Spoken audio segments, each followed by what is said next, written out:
racing. Thunders rock and roll. The Lady Canterbury and Lady Slipper champion is out fast. Peppermill at 13-1 with good early speed. Tour Queen trying to win 2 in a row in third. Joined by Cupid's Crush. The Princess Elaine champion at 1-5. Strides out around the first turn. And said quartet is 6 lengths clear from Let's Skedaddle. And inside of that one, Gypsy Reward. Very fair pace as they corner. And now they head up the barn side. And Thunders Rock and Roll leads it by a neck. Peppermill, Cupid's Crush on the prowl, 2 out of it, 1.5 to the good of Tour Queen. Let's Skedaddle is edging forward to be 5 out of it, and keeping Gypsy Reward to the inside. And now they have 3.5 furlongs to go, and 2 and 5 are in perfect harmony. Peppermill trying to win 2 in a row with LAV to the inside, takes a narrow lead. Thunders Rock and Roll goes loose-reined and needs to give more. Cupid's Crush is giving her head to the outside, and here she comes. Cupid's Crush from third to second, right up to the lead, and does so impressively. Cupid's Crush strides clear by 3 effortless lengths. It is Cupid's Crush with a crush on the winner's circle. Tour Queen sneaks through to the inside. Outside of that is Let's Skedaddle into the final 125. Cupid's Crush has won 2 in a row, and Cupid's Crush will have to hold off an on-charging Tour Queen, but wins 3-1-7 in race 1.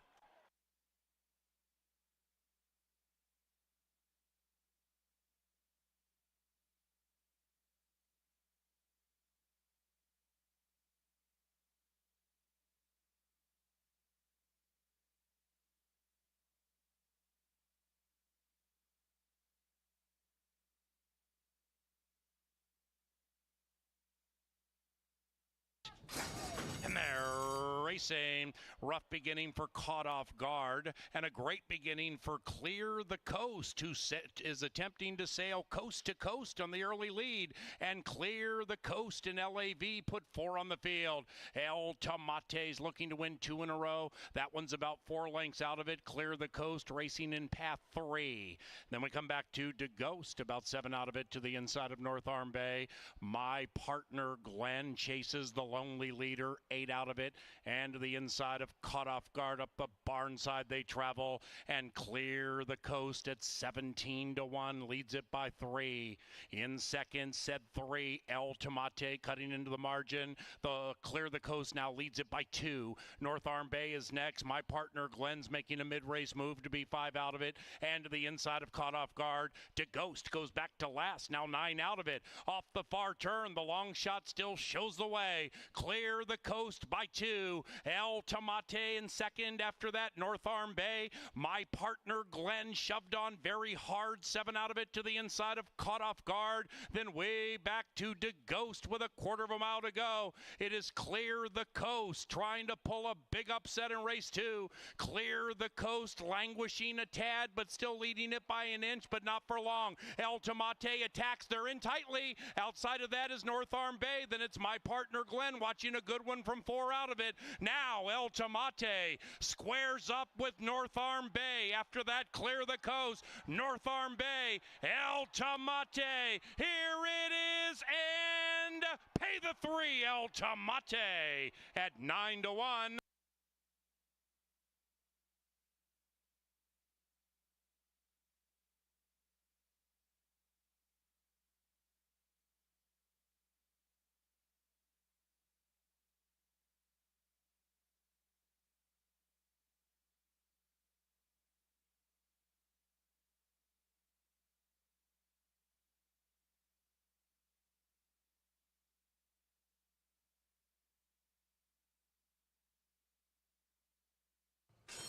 And they're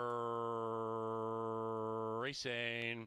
Cliff Diver wins the start. Cliff Diver right off to the early lead, joined outside by Catholic Guilt, looking to win 2 in a row. Outside of that is Thick Haze from that 14 spot. And as they pass us for the first time, the leader is Catholic Guilt. After that, Tuco Bay, the veteran Minnesotan, 4 lengths from a moderate early pace. And to the outside of House of Lords. After that is Crafty King. To the inside of Found Jordan, that Minnesotan close handy, only 6 out of it. And up top, Catholic Guilt grabs the lead. Catholic Guilt trying to put the rest in purgatory. After that, Cliff Diver in second, 1.5 clear from Thick Haze to the outside of House of Lords. Then it's about 2.5 back to Tuco Bay, now 6 from the lead. Crafty King is behind them, and Found Jordan is in the clear, looking for Found Money under a tight hold, 7 lengths from it. Catholic Guilt, Cliff Diver. Cliff Diver re-engages to the inside. Catholic Guilt right alongside Thick Haze comes under a ride, but still in it, and to the outside of House of Lords. After that, Tuco Bay beginning to unwind from behind. Crafty King is 8 out of it, and still not much from Found Jordan. They hit the top of the stretch. Cliff Diver puts the pretty white face in front. Cliff Diver from Catholic Guilt. After that, House of Lords looking to sneak through on the inside. Outside of that, Thick Haze. Then it's Tuco Bay, Found Jordan, 8 out of it. Cliff Diver has the lead. Cliff Diver leads it into the final football field. House of Lords finally gets out, but it's too late, and Cliff Diver has done it. 7, 9, 11 in race 3.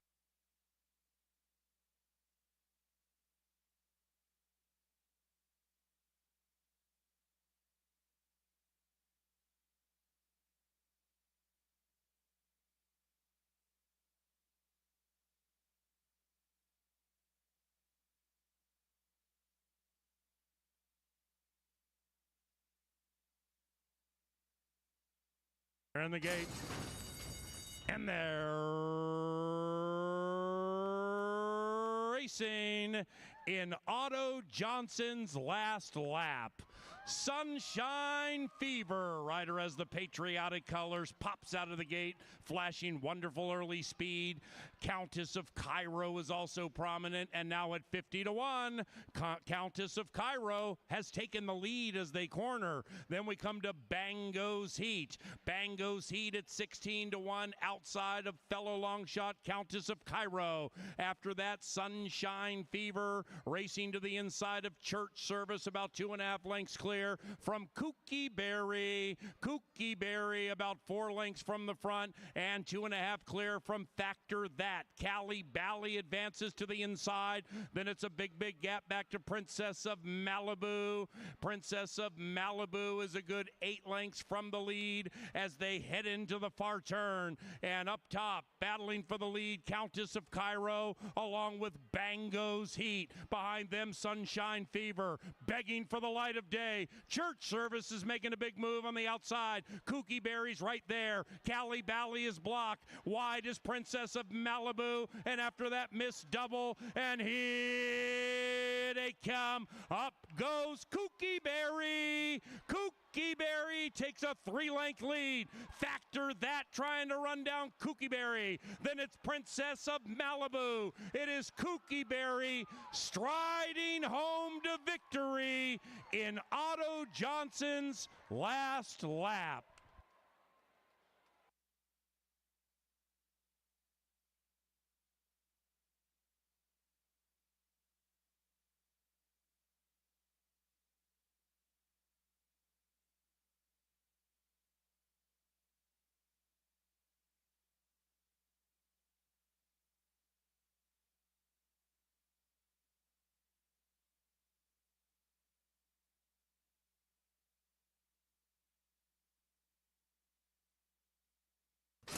And they're racing. Popped as 1. 10th Street Dawn pinched back to last shortly after the start. Uncaptured Warrior shows good early speed with those red blinkers, but now inside Central Park comes blazing through to battle it out with Street Warrior. The Minnesotan outside Central Park, 5 lengths clear from Uncaptured Warrior. Then it's Happy Dancer, 7 out of it. 10th Street Dawn advancing to the inside of Divine Leader, and Distorted Pro Pro is very wide. Behind them is Crew Dragon, and the one in last is Excel. They are approaching the top of the stretch, and 1 and 3 continue to slug it out. Right behind them, Uncaptured Warrior in a great spot. 10th Street Dawn 3 lengths out of it, and to the inside of Distorted Pro, who's firing but wide. Crew Dragon also in the thick of it. Up goes Street Warrior with a nice move. Street Warrior takes the lead by a length and a half. Uncaptured Warrior is next. Outside of that is Distorted Pro, and behind them is Crew Dragon into the final football field. It looks to be a doozy. Uncaptured Warrior came out to play at 18-1.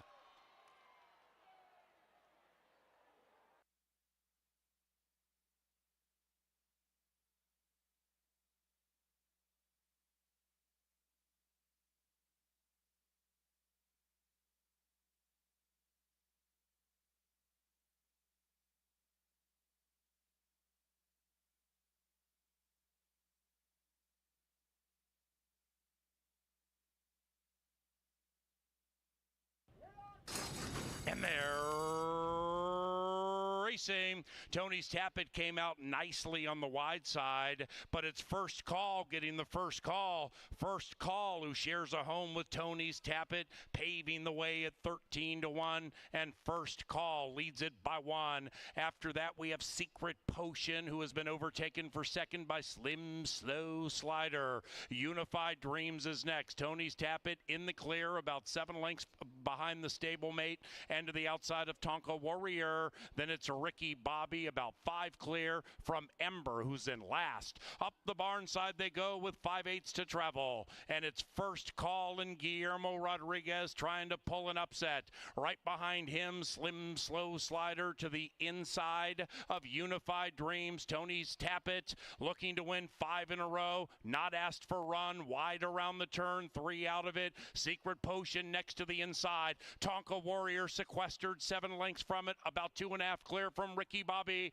and not much still from Ember, but now he's running on. They're approaching the top of the stretch, and it's First Call, but here comes Tony. Tony's Tappet is on the move to the outside. Behind him is Tonka Warrior. Then it's Slim Slow Slider, and Ember is 7 lengths behind First Call, and it's First Call from stablemate Tony's Tappet, roused for more run into the final 150. Tony's Tappet from First Call, and behind them is Tonka Warrior. Tony's Tappet, a game First Call, but it's a high 5 for Tony's Tappet. That's 5 wins in a row.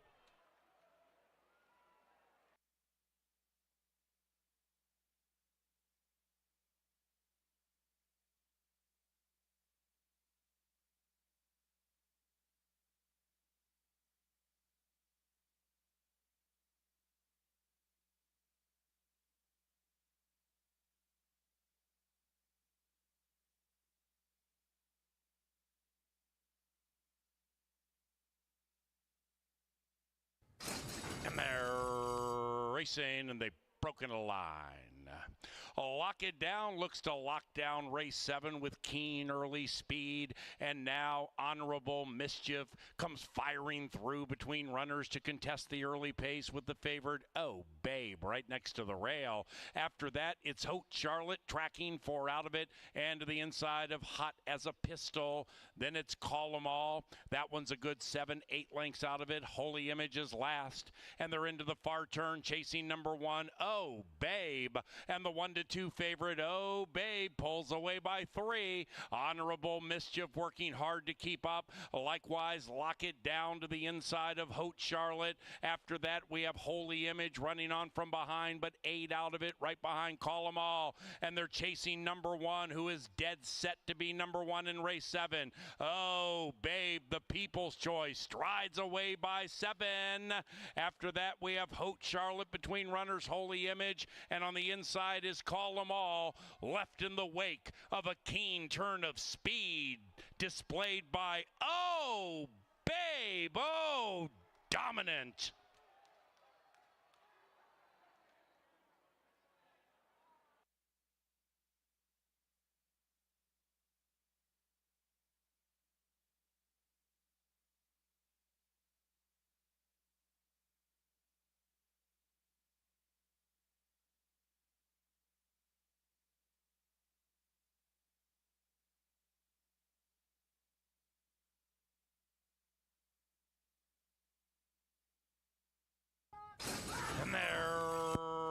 Racing. Number 4, More Tiger Paw, forgot about it and missed it by a good 5.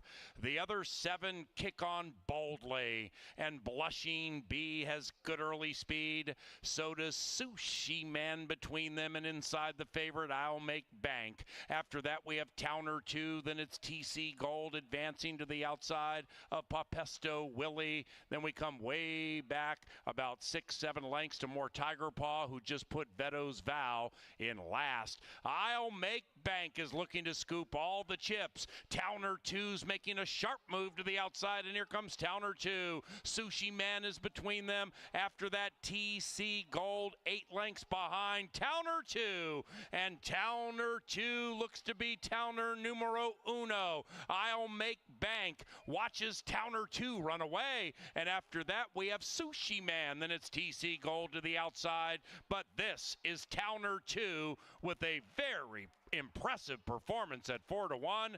Towner 2 by 8. Sushi Man second, I'll Make Bank third.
Ladies and gentlemen, please rise for the playing of the Star-Spangled Banner.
Good afternoon, ladies and gentlemen, and welcome to Canterbury Park. We have an 8-race program and a couple of pick 5s. Racing begins about 5:10, and here are the scratches beginning in race 1. We have a fast main track and a firm turf course for the first. And in race 1, scratch numbers 4, M'Woman, and 9, Smooching.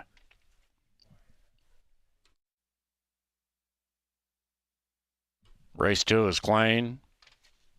To the third, scratch numbers 5, Texas Lace, 6, Carson Bay, and 8, Zen Dreams. Race 3, scratch numbers 5, 6, and 8. The fourth race begins the second of 2 50-cent pick 5s. Scratch numbers 3, Jewel Azul, and 10, Lady Astrid. 3 and 10, out of race 4. Nothing to report in race 5. In race 6, scratch number 4, Brahms is who? Race 6, scratch number 4, Brahms is who? And in race 7, scratch number 1, preparedness. Race 7, scratch number 1. Ladies and gentlemen, welcome to Canterbury Park. We have 3 days of live racing remaining. Free admission tomorrow with a 4 o'clock start. And then we close Saturday, final day of live racing 2024 CBY. For an update on festivities on and off the track, here comes Today at the Races, and welcome to Canterbury Park.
Well, good evening and welcome to Today at the Races. I'm Jeff Madej, joined by Angela Herman. We're in the First Bet studio. We're going to give you a preview of some things tonight, but also the final 3 days of racing, if you include tonight. I know. It always seems to come very quickly, even though we've had a longer season this year and gone until the end of September. That's what's left. You can see it behind us tonight, and then 2 days at 4 o'clock. We're going to start tomorrow at 4 and Saturday closing day at 4 o'clock. That's what we got left. They're really good races, though. I mean, I think they average over 8 horses. I believe I read with Patrick online. Over 8 horses per field after scratches, and the cards for tomorrow and Saturday look very similar, if not better, and that spells out probably some very tough but very lucrative pick 5 sequences coming up. Yeah, let's work on a carryover. And you're right, there's actually 10.2 horses entered per race. Now, that's before scratches, of course, but that means big field size. That means a lot of things could happen. And a lot of trainers just running horses to get one more start, and that can lead to absolute chaos. So we've got the 4 o'clock start both nights. Saturday, Oktoberfest Part 2 held it last Saturday, and it was a huge success. That hammer, the big thing when you hammer the nail into the piece of wood, I don't get it. I mean, the Germans are fun, I guess, but and it's a sport over there, and no one crushed their fingers. You take like a 4-pound hammer and you pound a nail into a big piece of wood. It's entertaining. But you can try that here. I don't think there's too many rules other than don't crush your fingers and don't throw the mallet or hammer, but Yeah, they like to have a little fun. I mean, think about what cheap entertainment that is that goes with the delicious beer that Oktoberfest brings around. And we have, I believe, 4 different variations of it, too. If you're an Oktoberfest fan, you are not limited in your selection with that. We got a lot of good beer, we got a lot of good food, and those activities, like Jeff alluded to, range. If there's something that you don't like when you first walk in, keep going. You'll probably find something that you do. Oktoberfest does continue on closing day. Live music provided by renowned polka band Uncle Chunk as well. Yes, renowned polka band. I did not know they had that in their arsenal, but yes, Uncle Chunk will be joining as well. Live music, live racing, the final day of live racing, and the Oktoberfest activities that we had last weekend. One more day coming up on Saturday. Summit presents it. It all starts at 4 o'clock. Now, also on the weekend, we have a handicapping contest. This is the 28th year of the Dog Days of Summer handicapping contest. It's the longest running contest in America, and it's the first ever live bankroll contest in the States. So it's a lot of fun. It's 2 days. It costs you $500 to get in, $100 your entry fee, $400 a live bankroll, and you just bet anything you want for 2 days. It's just like coming to the racetrack because you are coming to the racetrack. So, and the winners, the top 2 will get an entry to the National Handicapping Championship. That's a $3 million contest. It's held in Las Vegas in March. So you can stamp your ticket. And the only way to get to that NHC is to win a contest like Dog Days or some of the others. So that's something that you're going to want to participate in. It's fun. We'll get about 100 entries. A lot of our best handicappers get there.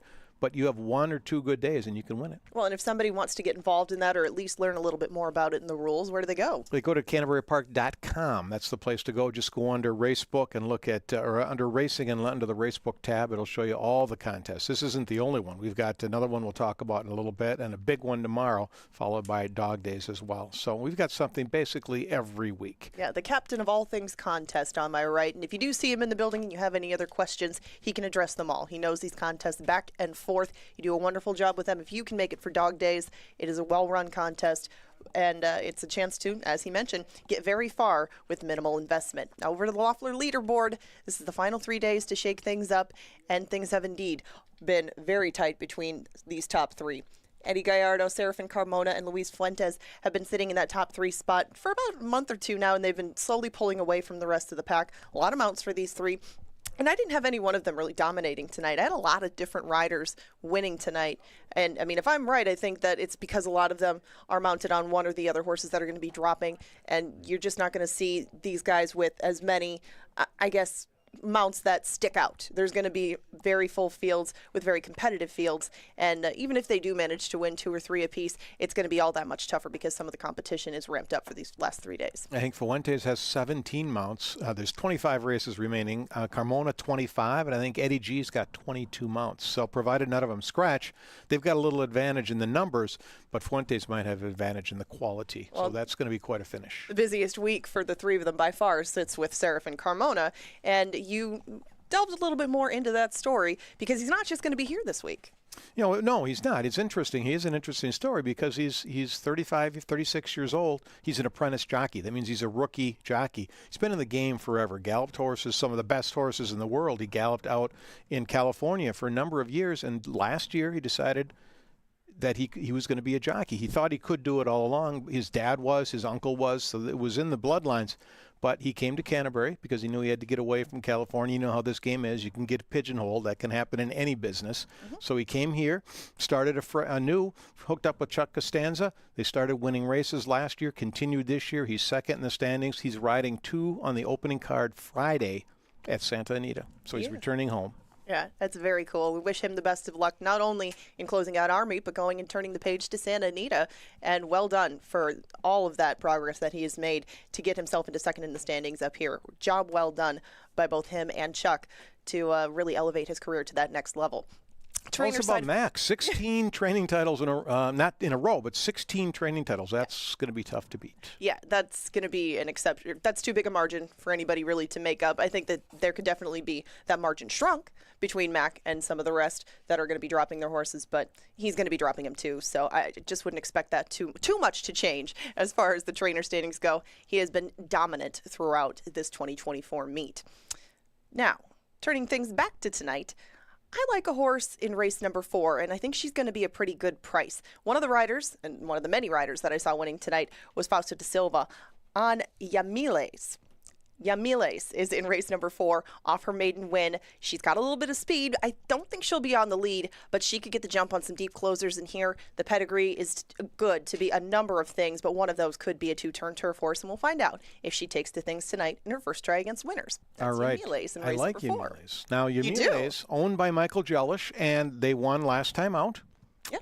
And they rang the bell. Michael Jellish rang the leg up fun bell. It's located right on the left side of the winner's circle as you're facing the winner's circle. If you're standing in there getting your picture taken, it's to your right. Owners, trainers, jockeys, go and ring that bell. Make a $100 contribution to the leg up fund. Help out those in need, injured jockeys, injured riders. It also supports other benevolent programs on the backstretch. And Mr. Jellish, I know he gave more than $100. He rang the heck out of that bell. You think he's going to do it again tonight? I sure hope so. I mean, I hope that she can take to taking her speed around 2 turns. They've tried to do it recently, but all that time off that they gave this filly seems to have really elevated her into a new sort of horse, and maybe she can keep that momentum going. I think she's been well worth the wait, and the pedigree is definitely there to handle the distance. We'll just see if she can handle it right here tonight. If you want to take a look at her past performances, at some of the other horses, the combatants involved in tonight's card, you can do it for free on Brisnet.com. That's right. We have free past performances each and every race day. So not just for tonight, but for Thursday and Saturday as well. Just go to Brisnet.com, past performances, click on free. You'll find Canterbury's races right there. You also have a chance to win an entry into tomorrow's $2,000 BC NHC qualifier. You can play tonight on your app or on your Express Bet if you're using a desktop computer or a laptop. It's the Last Chance Challenge. $300 gets you in. $100 goes to the prize pool. 100% of all entry fees returned as prizes. $200 live bankroll. You make 5 $20 win place wagers. And whatever happens to that money, of course, goes back in your account. But since they pay out all the money, they'll determine how many winners there are. I guess there'll be 2 or 3 that'll advance to tomorrow, and that's a chance to win a lot of money and a lot of great prizes. Do it on your app. Yeah, and the deadline to get into that would be race number 4 then, so that you can make those 5 race plays. Definitely check it out. Our 4th is scheduled to go off at about 6:40. If you've taken a look at it anyway, consider getting in the Last Chance contest and consider playing these pick 5s that start in about 15 minutes and go all the way to the end of the card, with 10% takeout attached to both. They're 50-cent minimum wagers. The first 5 is the first 5 races of the day. The final 5, those could be your contest plays. Any sort of combination, either way, you get 10% takeout on that pick 5. And remember, one of them, the first 5, starts in 15. And we got a crossover race, so a race that's in both the pick 5s, which is kind of cool, but also can be tricky, especially if you're singling, because you don't want to get knocked out of both pick 5s, but you got to take a stand here and there. Now, with Kevin Gore gone tonight, Kevin's in Dallas, I think, for a practice hockey game. Go Wild. The Wild are playing. Yeah, preseason. I don't think it counts, but they are playing. Right? So you're going to be analyzing each and every race. I think I'll step in and do one, but are you giving out both of the pick 5 tickets? I am, yes. And the horses that I did use in the crossover legs are the same. I went 3 by 2, respectively, in those races. We're going to talk about that coming up shortly. That is how I saw those 2 races. But for the most part, when I look at these pick 5s, it's just trying to find either favorites that you can back heavily or favorites that you try to beat and adjust your tickets accordingly. But both of mine are pretty affordable tonight. I believe 18 and $20, something like that. So if you don't need a whole ton, and we've seen those payouts have been huge all season long at certain points, and with fields like this, eligible to do the exact same thing tonight on both ends of the card. You must have a stone cold single in there somewhere. I have a couple of singles in there. In fact, they're both 3 horses. That's as much as we'll give you, but they are coming into the paddock for race number 1. And that's going to start this first 5. I did not single in this leg. I singled in race number 2. And in the second, it's a horse that I think that you would approve of me singling. It's going to be My Last Red Cent. But going through the entire sequence, I have an $18 ticket mapped out for this first 5. We'll take a little closer look both at my ticket and at the first race, but I'm going to start it with a few in here. I'm starting it with both of the Gary Shearer horses, CC's Heart and Hattie Bloom, and I use Shy Shy in there as well because Shy Shy was closing in very well in her last turf foray to a pace that wasn't exactly favorable to her. I did single My Last Red Cent. She's coming on a drop. She's steady. She just keeps trying and plugging away, and I think that she's finally found a field that she can run down. I don't think she's going to be a huge price, so I did opt to single her. I moved along to 3 and 4 in race number 3. That one changed so much with the scratches. We'll see Texas Lace and Carson Bay a little bit later this week, but a horse that was going to be a heavy favorite in their Zen Dreams is also out, so I had to use Maria Rosa de la Cerda and Peyton's Beauty, who's going to make start number 2 and close it out with just with 2, 6, and 9 and 1 and 7. Like I talked about, those are the crossover legs. Get studying if you are going to play this pick 5.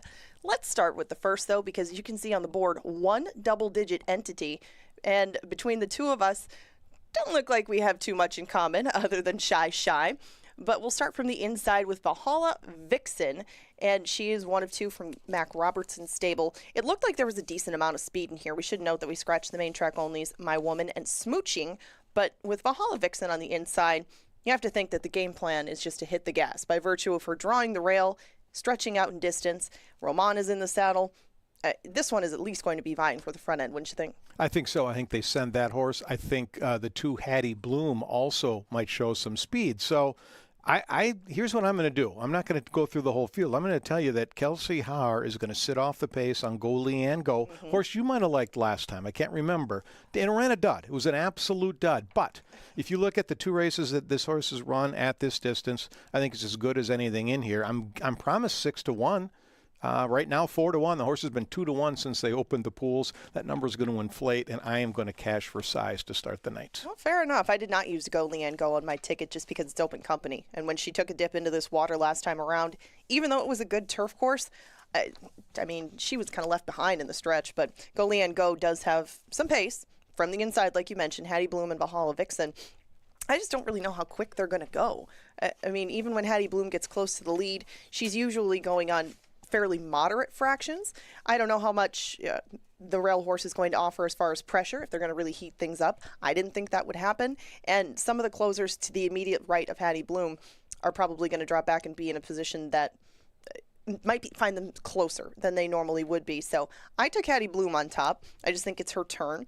I think Midnight Lane had a very good setup last time, blew by, but she's had a very good season too. I don't think Hattie Bloom loses too much in defeat. Cece's Heart and Hattie Bloom have intersected at certain times during their short career for Cece's Heart, but during their 2024 campaign, and Cece's Heart just she puts in a really good race one time, and then she, kind of like Go Leanne Go when she took her first foray into this particular category, didn't find it quite as easy. So even though I used Cece's Heart, she's got a lot to prove and she's got some things to turn around, but she's only had 4 starts. Some of these have a lot more to them. So I took a 2, 5, 8, and 3 in this first race. But if you're looking to try to beat the likely favorite, and it's not great to pick out at the board right now, I thought it would be Shy.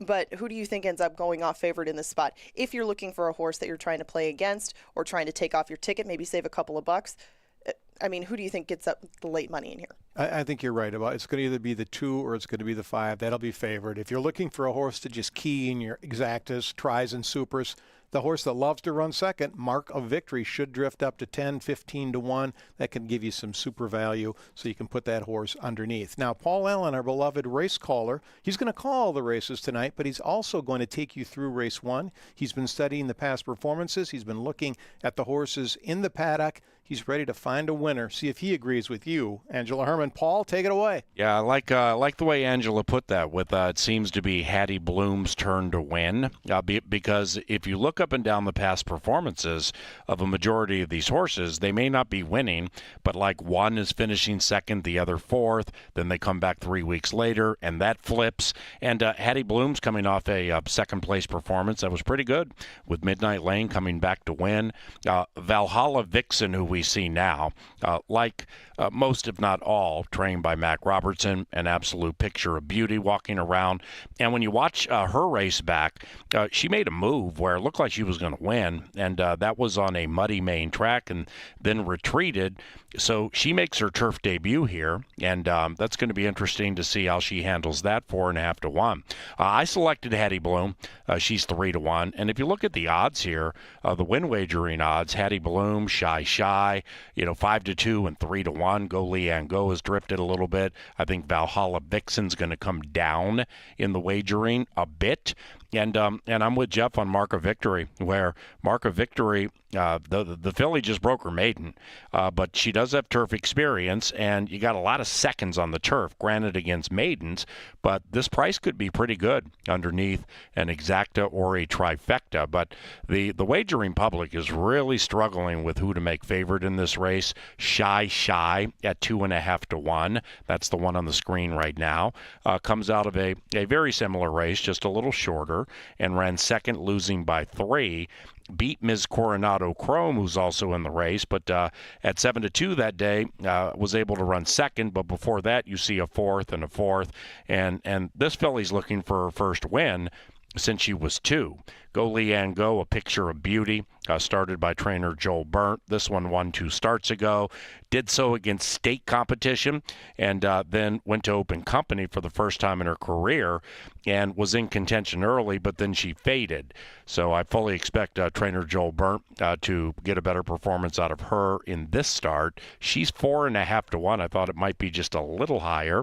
Mark of Victory is 6-1, and CC's Heart is 5-1. And CC's Heart most recently was ridden by Fausto da Silva, and it's interesting to note that Serafin Carmona, the apprentice who's trying to become the leading jockey, as Jeff mentioned, he's ridden Valhalla Vixen, and also rides First Call for Mac Robertson and has ridden Shy.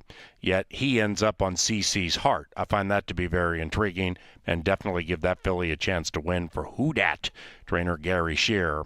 A contentious way to begin the first 5 with a 10% takeout. That's a horse racing low number for our pick 5s, and we invite you to play it. The race starts in about 5 minutes.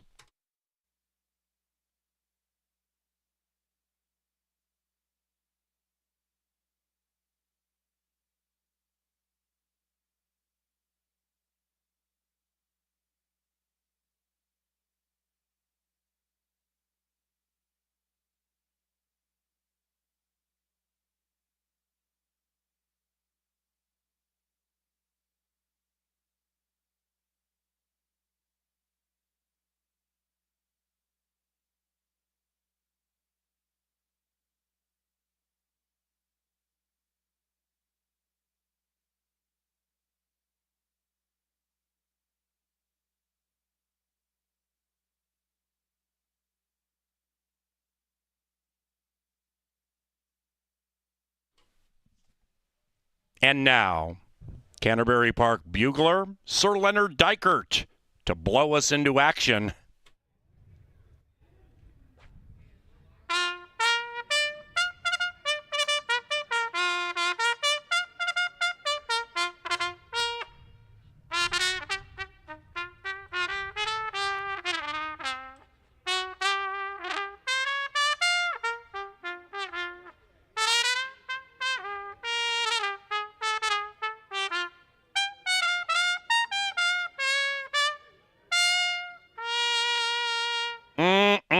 Thank you, Lynn. Good to see you. Best bugler in the country right there, Lynn Dykert. Welcome to Wednesday at Canterbury Park, provided by Xfinity Comcast. We welcome our featured groups this evening, Bremer Bank, Bunzel Distribution, and Stone Arch Logistics. The first is sponsored by Loeffler, longtime partner with Canterbury Park. The first race, minus numbers 4 and 9, takes off about 3 minutes from now.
on the turf and approaching the gate.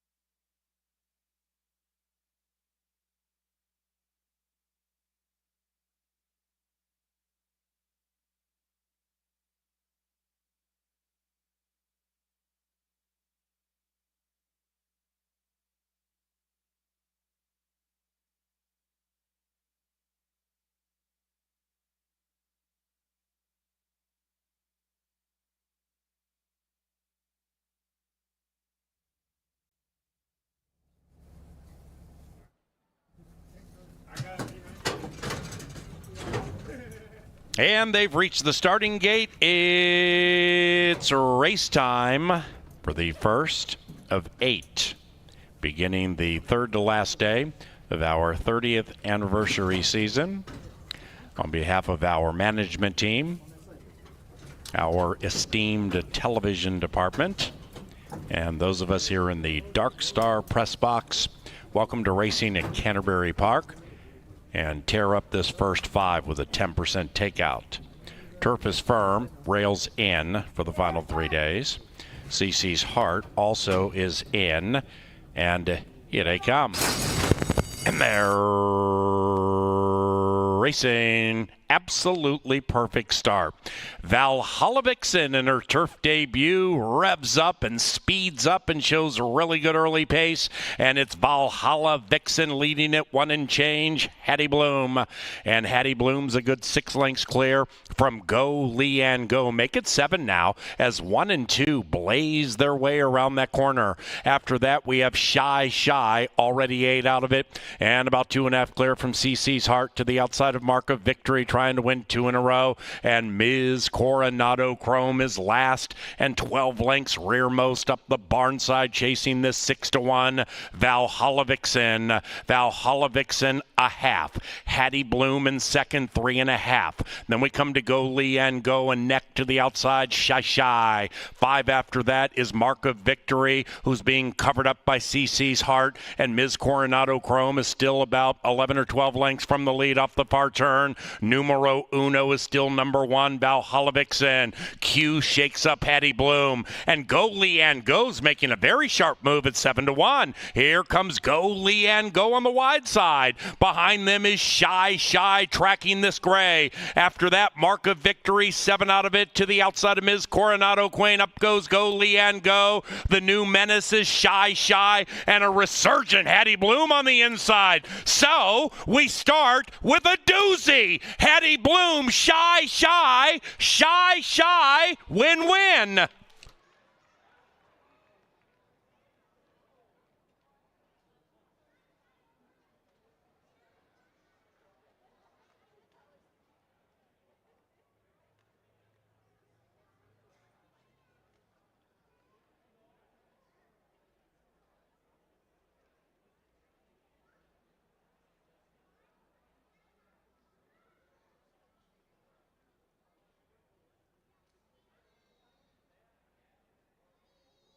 Number 5, Shy Shy first. Photo required for the rest. Stand by.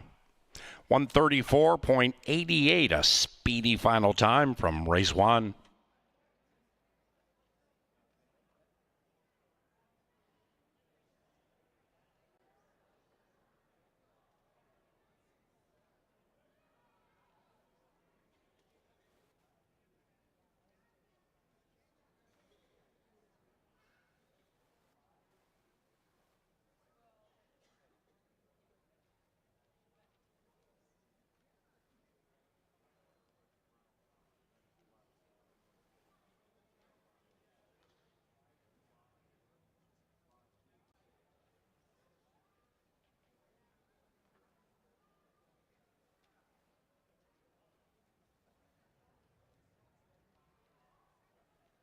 The numbers 5,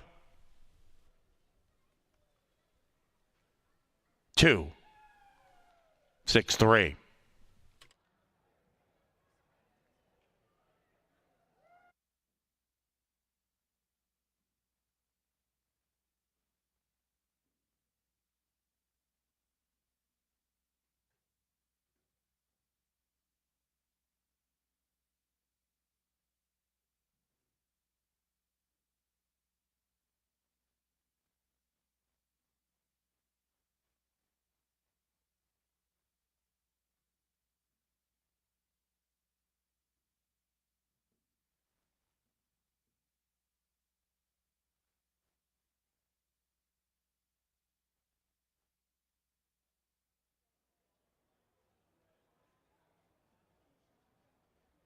The first is official.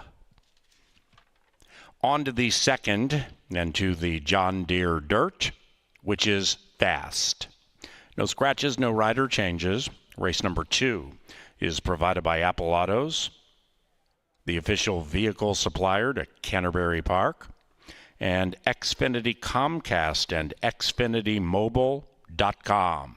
We also thank Tri-State Bobcat for 2024 Spring-Summer sponsorship. Race number 2 is about 22 minutes from now.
Our first victoress enters the winner's circle. She is Shy Shy and Eduardo Gallardo.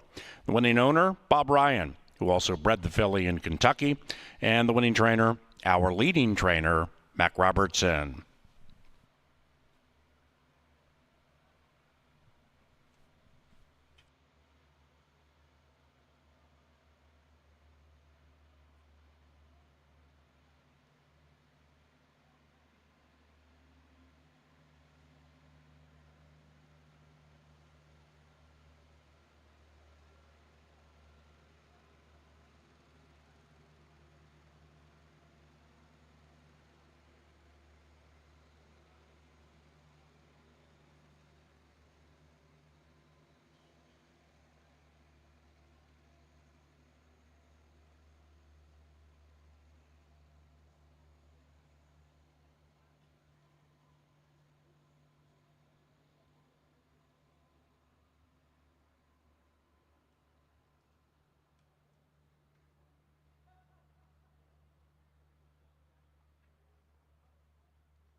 And they're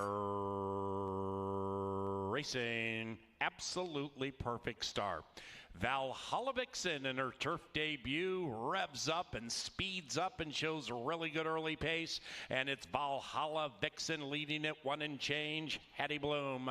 And Hattie Bloom's a good 6 lengths clear from Go, Leanne, Go. Make it 7 now as 1 and 2 blaze their way around that corner. After that, we have Shy Shy, already 8 out of it, and about 2.5 clear from CC's Heart to the outside of Mark of Victory, trying to win 2 in a row. And Ms. Coronado Chrome is last and 12 lengths rearmost up the barn side, chasing this 6-1.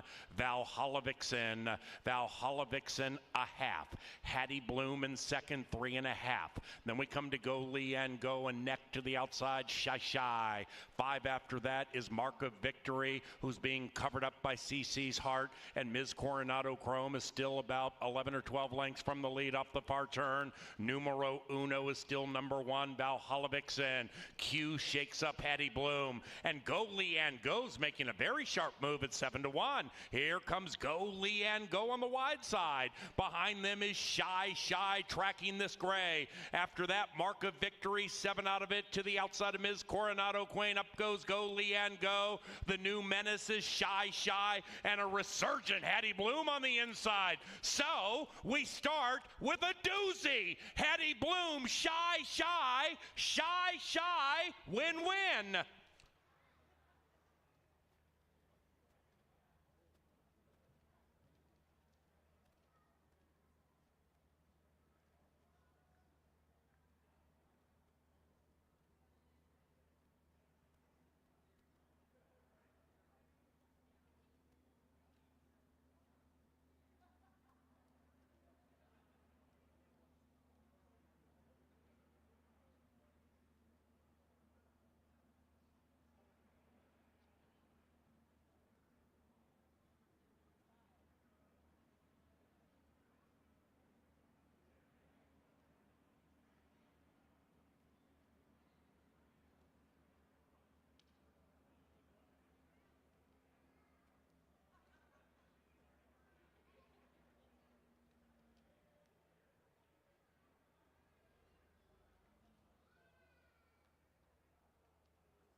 We are up in the studio before race number 2, and I'm lucky to be joined by the voice of the Vikings, the voice of Canterbury Park, Paul Allen. Hello. Joined me for race number 2. And since you are in analytical game mode, I wanted to ask you before we get to the second race of what your major takeaway would be from this 2024 season. As you reflect on Canterbury, we all do at the end of this meet, what do you think your biggest takeaway from this season would be for you? Well, personally speaking, it would be I and many others came into it looking at Canterbury 2024, where we're going to have 3-day weeks, so therefore we've pulled back for whatever the reason. Then we had 4 in the middle, and then we finished with 3.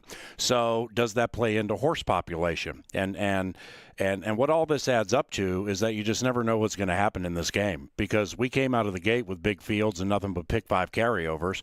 We got jockeys who haven't ridden turf courses like this in their lives. They haven't come down the stretch. They're used to racing at Prairie Meadows or Turf Paradise or, these other racetracks that just don't have big crowds.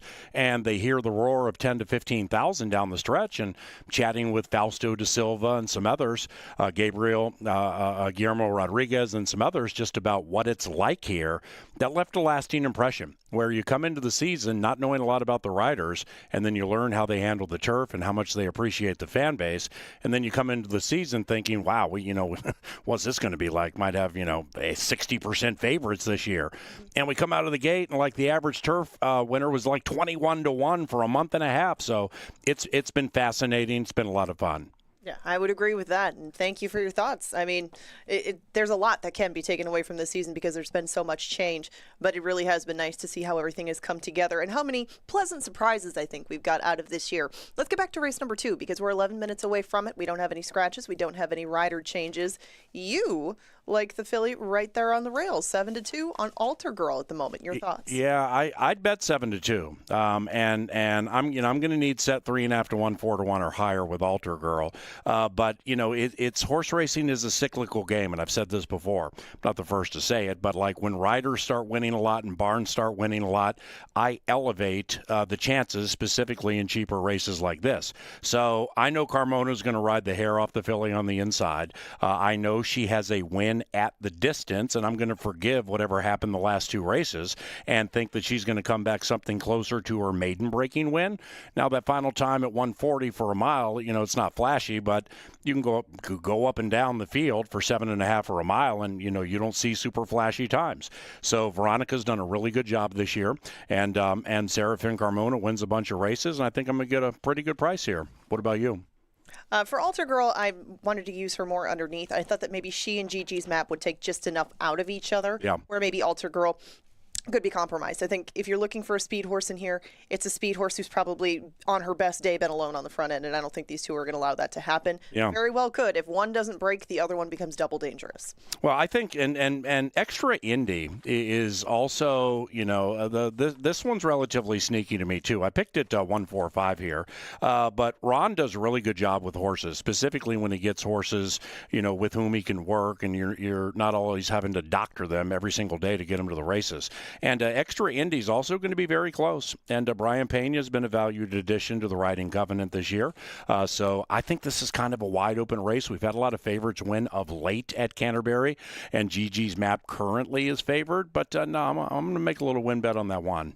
Okay, fair enough. You can see how wide open really this board is, just like the first, by just looking at our selections. I mean, we have 5 of them covered within the 2 of us, and it's a 7-horse field. My top selection in the middle is the 3-1. She did take some early money, My Last Red Cent. And kind of like you explained, this horse is just, I think, coming around to something that probably would be a good fit for her. And it would have been earlier in the season had she maybe had a little prep for that one, but she was off from February to June. The last time we saw her trying to do this sort of thing. I think that she's better now than she was then, and she should be in a good spot throughout. Gallardo will probably save some ground on her and have more down the stretch, I think, than most of his competition. Yeah, and, Altar Girl, granted, hasn't run that well of late. 2 starts back wasn't that bad sprinting. But at least she's been running on the main track of late. That was kind of a separator for me, is in this creature of habit game, and that includes the animals. You got a lot in here who've been running on the turf. Now we jump over to the dirt, and I know they work on it, but it's different. So we shall see what happens. We shall see in about 8 minutes. There's the board of selections. Every single horse covered in the selections of our handicappers. And we find out in 7 minutes. This is what we were talking about before the race. This is wide open fields, good payouts, and hopefully some money in your pocket after the second. Good luck.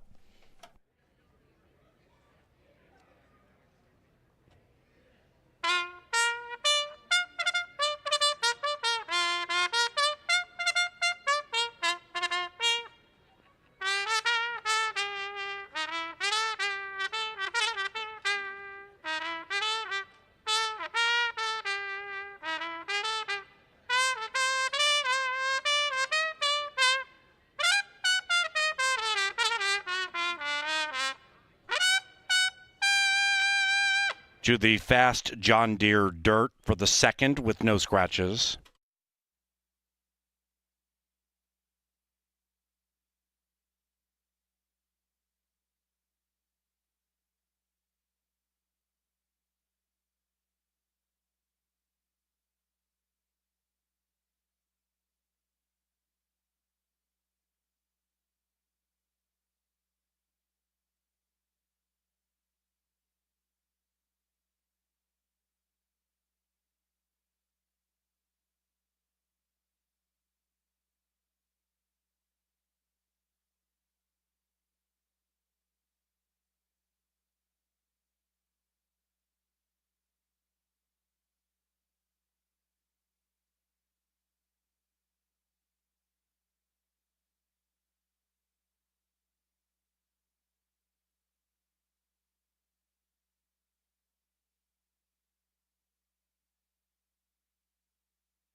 It's race time. They're at the gate and about to move in for race 2, Wednesday at Canterbury Park.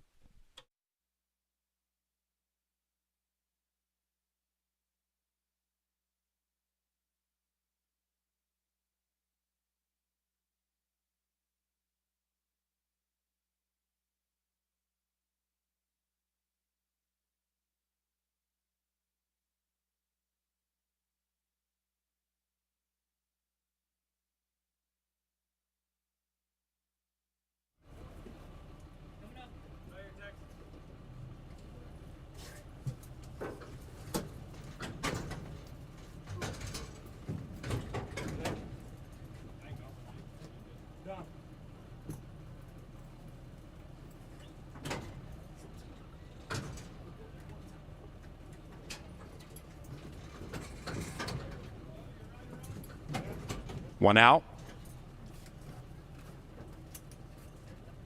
Our starter is Oscar Quitos, and here they are. They're racing from the center. Laughing to the bank tries to do exactly that. It's 7-1. Outbreaking the field and part of the leading brigade. GG's map is between them. Then it's Alter Girl to the inside, and those three are 2.5, 3 clear from Drop Called. Right behind that one, Extra Indy. Then it's about 3 lengths to My Last Red Scent, and Blues Cross is last and already at least 15 lengths from the lead. Meanwhile, up the barn side they go on the fast John Deere dirt. GG's map pulls clear by an inch. Alter Girl contests to the inside, and now it's Alter Girl taking the lead by a head, and said duo is 5 away from Laughing to the bank to the outside of Extra Indy. Dropped Cold, 7 out of it, and being shaken up and about to be joined by My Last Red Scent, who goes on the move, and still nothing from Blues Cross. Alter Girl 1.5 into the far turn. Carmona has not moved an inch. Alter Girl 2 from Laughing to the bank. After that, Extra Indy. Then it's My Last Red Scent continuing to steadily advance, and now speeding up nicely to the inside. Then we come back to Drop Cold, who passed GG's map, dropping out of it. Blues Cross 20 from the lead, and here they come. Alter Girl, My Last Red Scent attacks and takes the lead and runs away by 3. Alter Girl is next, trying to hold on for one of the minors. Extra Indy rolls up into second. After that is a Laughing to the bank, but My Last Red Scent is in the black, and My Last Red Scent wins convincingly. 3, 6, 7 in race 2.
3675, not yet official.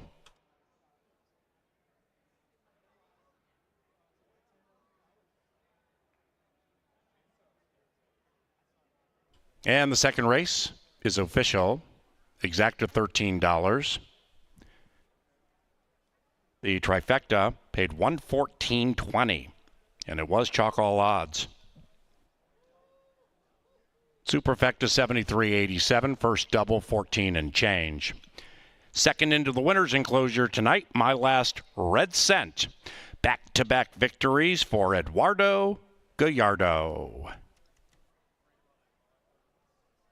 My Last Red Cent is trained by Lynn Rarick and the owners, ABE Racing, and Judy and Ron Fuller. Race number 3 brings us back to the firm turf course. Scratch numbers 5, 6, and 8. The third race just about 20 minutes from now.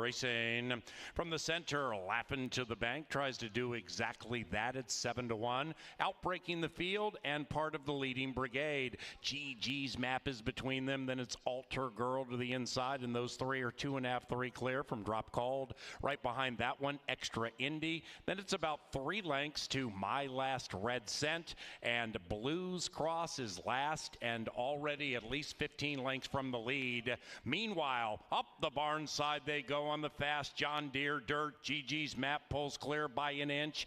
Alter Girl contests to the inside, and now it's Alter Girl taking the lead by a head, and Said Duo is 5 away from Laughin' to the bank to the outside of Extra Indy. Dropped Cold, 7 out of it, and being shaken up and about to be joined by My Last Red Cent, who goes on the move, and still nothing from Blues Cross. Alter Girl 1.5 into the far turn. Carmona has not moved an inch. Alter Girl 2 from Laughin' to the bank. After that, Extra Indy, then it's My Last Red Cent continuing to steadily advance and now speeding up nicely to the inside. Then we come back to Drop Cold, who passed GG's map, dropping out of it. Blues Cross 20 from the lead, and here they come. Alter Girl, My Last Red Cent attacks and takes the lead and runs away by 3. Alter Girl is next, trying to hold on for one of the minors. Extra Indy rolls up into second. After that is a Laughin' to the bank, but My Last Red Cent is in the black, and My Last Red Cent wins convincingly. 3, 6, 7 in race 2.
My Last Red Cent takes a lot of late money, goes off as the favorite, and delivers in race number 2. So let's go to the turf for race number 3. We've got ladies joining us again, but these are maidens. They'll go a mile on the turf with a few scratches and some key ones at that. Please take out the 5, Texas Lace, the 6, Carson Bay, and the 8, the one I kind of allude to, Zen Dreams. Zen Dreams is going to take a lot of money in this spot, and thus it's been spread around among the rest of the field. You can see another pretty even board. You do have a strong favorite right now at 2-1, but a couple of 5-2 shots to go with her. But we start with second-timer Cocalina on the rail. She didn't beat anybody home going 5, but it was just her first start. You can always forgive that one and move along. She didn't take a whole bunch of money that day, and Flatter Me Baby ran so well. Hard to imagine anyone would have beat her that day. With that experience to her, I would expect her both to break better, probably show some more speed, and just by virtue of stretching out, she should be a bit closer in the early going. That goes with a lot of these, though. There's a lot of second-time starters in here, including Miracle Minded. Miracle Minded right next door is getting blinkers, though. This one did show a touch of speed for a little while. She was going 6 in that debut, but she made up a little bit of ground in the stretch. I don't know. She's kind of a mixed bag because she is one going over to the turf for the first time as well, making her second start and her first around 2 turns. But she had a little bit more early pace to her. I used her in the mix, but Miracle Minded has to take a big step forward, which she has every right to do. This is, again, start number 2. It's start number 4 for Maria Rosa de la Cerda. She has started around 2 turns on turf, and that's a big advantage in her favor, and she did show a touch of speed that day, too. I wouldn't be surprised to see G-Rod hit the gas with this one and get her in the early running. She broke better last time, too, and with that improvement, with that experience, with those starts, she is very dangerous in this group, and I had to move her up after the scratches just because with all of those things in her corner, even if there are some other talented fillies in here, she might just be a touch further along than a lot of her competition. Peyton's Beauty is another one of those second-time starters. She's just got to break better. She ran very well at first asking, worked her way up between horses for third that day. She was behind Casually Classy, and that filly did have a start on her. Gimme Mo Money also had a start on her. That was the favorite that day, and even though she ran pretty far behind those two, that was a very useful sort of experience-building race, and some of her better works in the morning had been going 5/8, including one out of the gate. Definitely an indication that this filly could probably handle this amount of ground and keep herself closer to the pace. Another step forward in order for a second-time starter, but I definitely think she could do it, and so I did put her on top. Scratch the 5 and the 6. We move on to Little Sneaky. Little Sneaky broke well in her debut, but last time around, she didn't break very well, and that was kind of the end of her day. Wildcat Mini beat her, and also in the mix in that first start was Mary B's Legacy, a very highly regarded first-timer and the favorite in Northern Lights debutante. Little Sneaky has been keeping some tough company, and maybe the change in scenery will help her, as Sweet Tango and Painter both indicate that she might like the grass just a little bit. That's her mother and her father. Mega Heart on the outside also has experience going 2 turns on the turf. She was behind a very talented forster named Skip Wine yesterday, and Zen Dreams, who was in this field, but she set the pace that day, and she has shown speed, and from the outside, that definitely should play to her advantage. Luis Fuentes is in the irons, and this one should take money from start to finish, and she is 9-2 at the moment. That's a selection of Kevin Gorg. You can see the rest of them up on the board. I stand alone, I suppose, with Peyton's Beauty, but this talented second-time starter heads to the track with the other 5 for the third. Win, place, show, exactas, tries, supers, doubles, and pick 3s, all available on this wagering menu. We now have 8 minutes to post. They head to the track, and Lynn Dykert will take these fillies to the turf momentarily.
Lynn Dykert's call to the post brings them on the dirt, then to the firm turf course for the third. Scratch numbers 5, Texas Lace, 6, Carson Bay, and 8, Zen Dreams. James.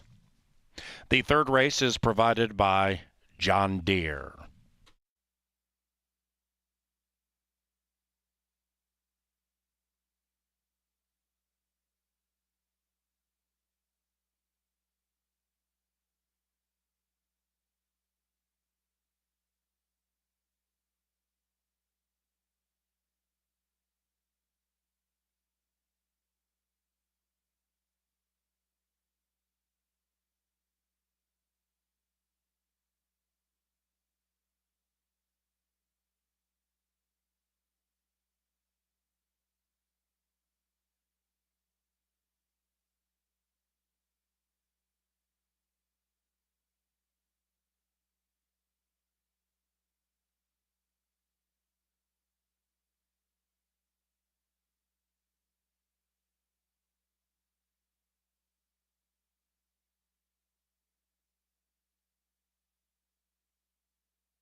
It is now race time.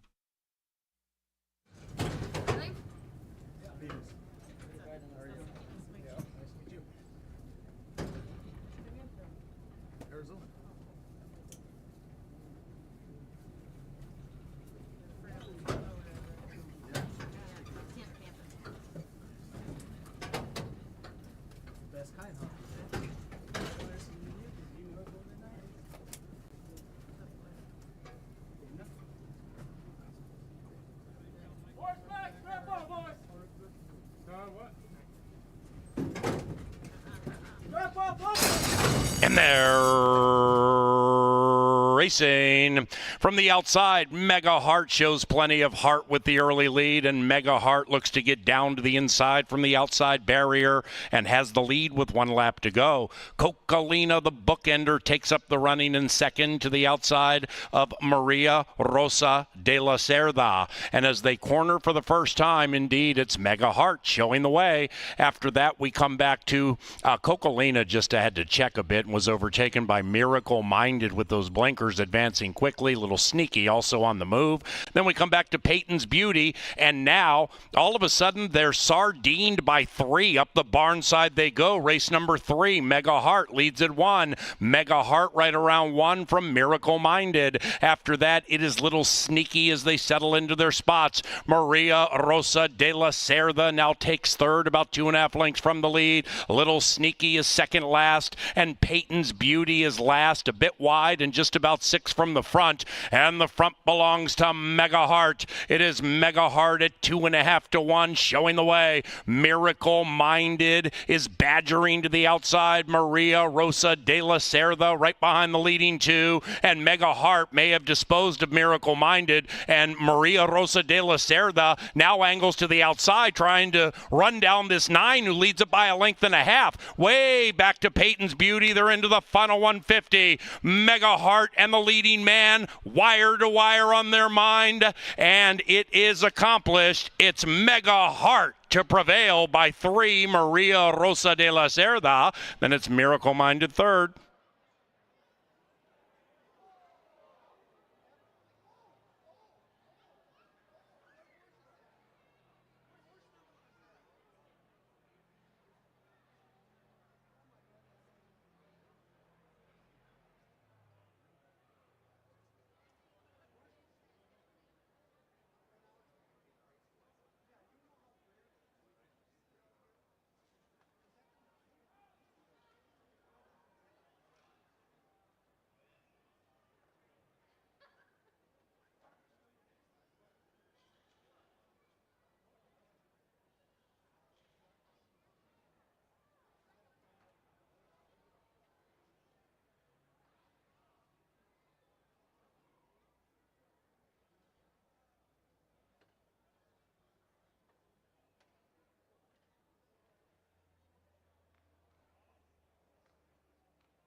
To the winner's enclosure, Mega Heart and leading jockey Luis Fuentes. The winning owners, Terry Hamilton, Lisa Lee, and William Lynch.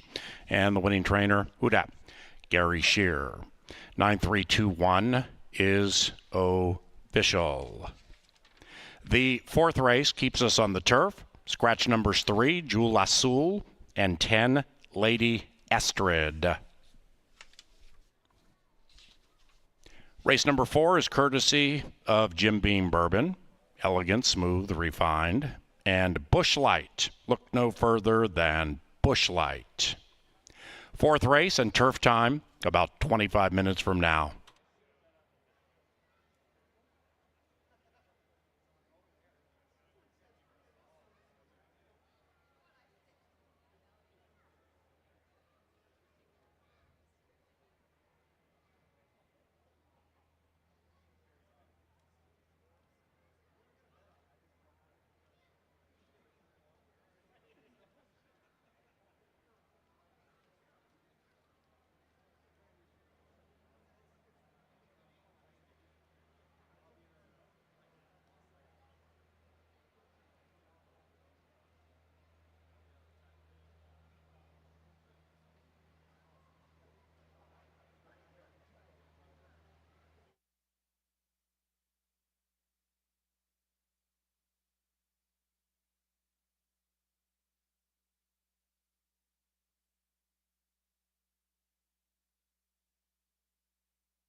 And they're racing. From the outside, Mega Heart shows plenty of heart with the early lead, and Mega Heart looks to get down to the inside from the outside barrier and has the lead with 1 lap to go. Cocalina, the bookender, takes up the running in second to the outside of Maria Rosa de la Cerda.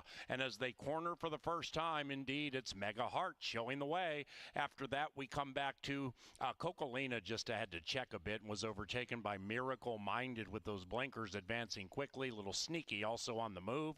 Then we come back to Peyton's Beauty, and now all of a sudden they're sardined by 3. Up the barn side they go. Race number 3, Mega Heart leads at 1. Mega Heart right around 1 from Miracle Minded. After that, it is Little Sneaky as they settle into their spots. Maria Rosa de la Cerda now takes third, about 2.5 lengths from the lead. Little Sneaky is second last, and Peyton's Beauty is last, a bit wide and just about 6 from the front. And the front belongs to Mega Heart. It is Mega Heart at 2.5 to 1, showing the way. Miracle Minded is badgering to the outside. Maria Rosa de la Cerda right behind the leading 2, and Mega Heart may have disposed of Miracle Minded, and Maria Rosa de la Cerda now angles to the outside, trying to run down this 9 who leads it by 1.5 lengths.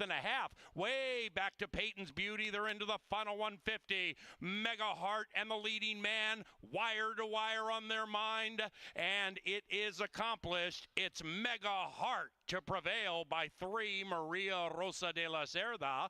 Then it's Miracle Minded third.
Ladies and gentlemen, jockey Alonso Quinones will not be riding the remainder of tonight's card, that is. And here in race number 4, number 8, Badger Kitten, is now ridden by Eduardo Gallardo. Gallardo picks up number 8 in race 4.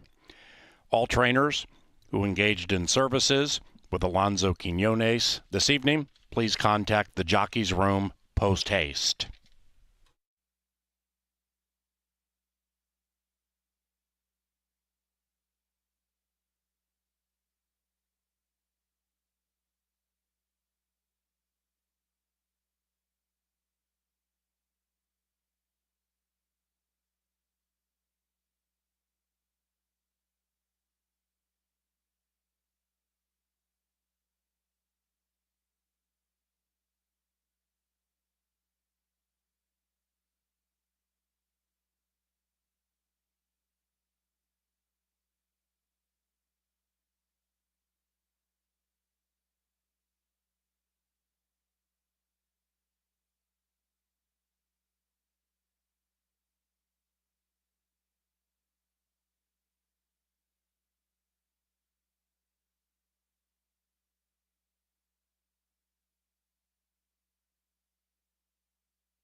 Back in the paddock for race number 4, we got another group of fillies on the turf. Imagine that. We go 1 mile in this upcoming 4th race. It's the start of the final 5. And even though we didn't strike in the early one, let's try this one again. And these are the crossover legs, races 4 and 5 that Jeff and I alluded to earlier. I'm going to go 2, 6, and 9 in this first leg of it. Got some horses coming from different sorts of races. Some recently broke their maidens. Some have been doing this for quite some time, but that's the 3 that I'm going to try to get to use through this leg. I used Johnny Up and Silver Dash in race number 5. I thought that those two, one on the class drop and the other one who's been performing very consistently at this level, could get us through to my single, Mulberry Street. This is one dropping all the way down to the bottom. We're going to talk a little bit more about Mulberry Street and his chances before race number 5. Moving along to race number 7, I got 2, 3, and 4. Got Ghosted, Cross the Causeway, and Cowboy Cause. A lot of causes in there, but horses that are going to be taking different approaches as far as the pace in race number 7. And to close things out, I went a little bit deeper because I thought that maybe Gypsy Chief could get loose on the front end. Further Evidence will be coming late. Tell Him I'm Coming will be coming late. My top pick in there was Big Producer, but he's very light on experience, so had to take some different angles and try to see what I could come up with in that last race. 1, 2, 5, and 8 makes for that ticket on screen. We'll get back to the 4th, and Paul Allen will be coming up here shortly to talk about race number 4 with me. And we start on the inside with Yoda Glitz. Yoda Glitz has had quite a season, and Yoda Glitz is looking to add another win to that win tab on our turf course. She's 3 for her last 4, and she does things from off the pace. Yoda Glitz and Brian Pena will team up today because she was claimed out of her latest start by Ed Karalik. Yoda Glitz is looking to build a case for claimer of the meet. She has been rock solid from start to finish, really. I didn't know how much pace she'd get in here or how far behind they would leave her, but this is a step up in class for her, and it won't be an easy one, I think. I hope the price would coincide, and it is at 12 to 1. Now, Paul. Hey, well, you got to like the price on the filly you picked on top. Yamale, Fausto da Silva's done really well on the turf. Why do you like this one? Well, she's a horse who's actually done more two-turn racing than sprinting, even though she broke her maiden last time going a shorter distance, 5 on the turf. She really seemed to like that, and she was more rateable that day. She had shown a lot of speed in her 3 prior starts going 2 turns. I would think she would show that again today, but she might fall into a really good spot behind a possible speed duel to her outside. There are some horses who kind of have one way to go. I don't think that she has that, and being able to save some ground at a good price was good enough for me, and that price was 9 to 1 at last check. You say speed, and I immediately think Anne Ali. How do you handle this one? It just depends on how much heat she'll take from the outside. Bolsara has speed. Ms. Callie has speed. Badger Kitten has a bit of speed. Desert Glow has a bit of speed when she feels like it. And Anna Lee is going to have to not just hold off one of those, but all of those and try not to duel with them on the front end. It just seemed like a tall order at a short price, so I tried to beat her. Pasta Salad Ronda currently 4 to 1. What do you think? A Pasta Salad Ronda comes from a camp that will take money regardless of what the past performances look like, and they're good for her. It's just, where you been? We haven't seen her since the end of June, and Mac Robertson specifically is 4 for 35 off these kind of layoffs, going routes. She was off for an entire month. I just found enough reasons to try to beat her. My selection is number 6, Desert Glow, Kelsey for Rankstorff. That's been a good connection this year. And I was hoping Desert Glow would sit right behind that speed, stalk, make a move, maybe pull a little upset. Number 7 is Ms. Callie, LAV here. How do you handle number 7? Lots of speed for Ms. Callie. I took her last time on the main track. She does like this turf course quite a bit, but some of those better races I think that would contend from start to finish are in the rear view mirror. It's just Ms. Callie getting comfortable on the front end, which I don't think will happen in here. Eddie G takes over on number 8. The rider's looking for 3. I thought they might be looking to go with Badger Kitten. Badger Kitten's found some trouble in her most recent starts. She does have speed, and some of her better ones have come when she's on the front end. I would guess that she will be in amongst the pace, if not setting it. The leading man rides Church Pew, and the trainer wins at a high percentage. This one's 5 to 1. We'll see how she likes our turf compared to Hawthorne. She's been down in Chicago for the entire year, or for most of her year, and she's been doing good work down there from off the pace. That first turn and she don't get along, but there was a loose horse last time that interfered with her. Take that one out of the mix, and you have a really good set of races for a filly that'll be coming late. Sarah, a picture of beauty walking out to the track. She's a long shot, but she looks good. It's a tough post for a horse with her style. At least she's been showing speed recently, and if she wants to go and get herself on the lead, she might have to travel some extra ground to do it, and she's also on a class up tick. It might be a very tall order for her as well today. The 4th race begins the second and final pick 5 tonight at Canterbury, a horse racing low 10% takeout, and we have a couple of scratches, 3 and 10. KG, if you're watching from afar, we miss you. Go wild and go to the windows and bet that pick 5. Race 4 is around the corner.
Well, it's time for the angle. Quick before we get to race number 4. He's coming up in race number 6. We're going to take a real quick look at Mulberry Street.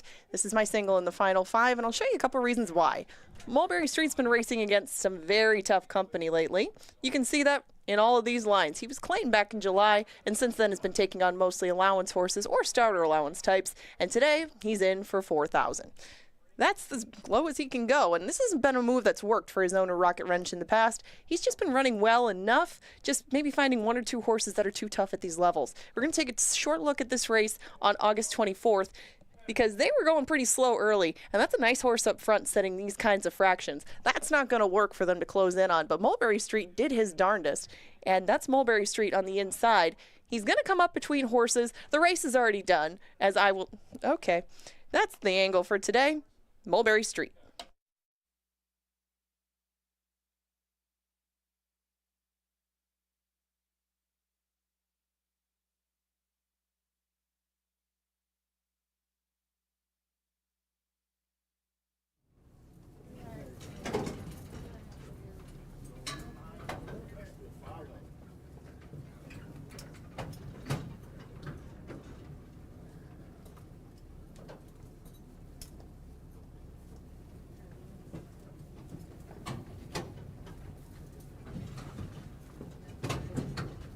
Into the gate, it is now post time, race time for the 4th, beginning the 2nd pick 5. Hey, no head start. It's rules. 1 out, Bolsera. Hold on. I don't know who left this strap here. Alrighty.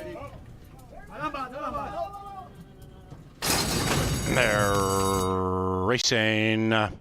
Anna Lee with patented early speed. Desert Glow popped coyly, and so did Yamalays. And Yamalays is about 4 lengths from the lead. And Ms. Callie flies between runners and takes over. Long shot Bolsera in the middle of the track, angling down towards the rail, or perhaps not, but about 6 lengths from the lead as Yamalays takes 3rd. Then we come back to Yoda Glitz looking to win 2 in a row, and that one is about 10 lengths behind the Tearaway Speed, Ms. Callie, who's lone speed.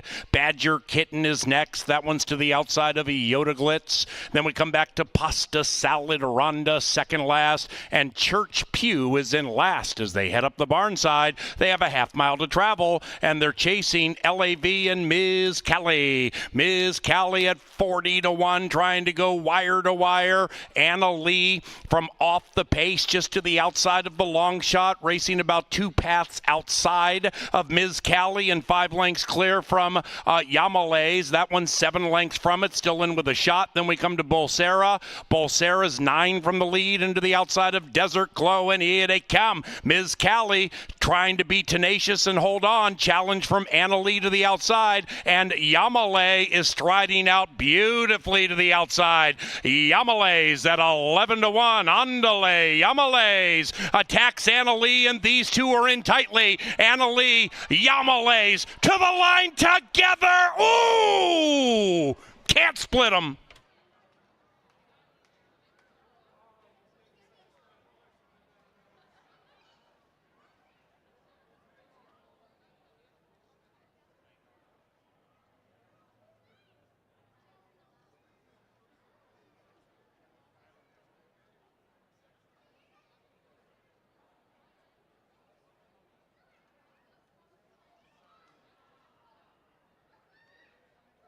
Photo finish.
We have an answer.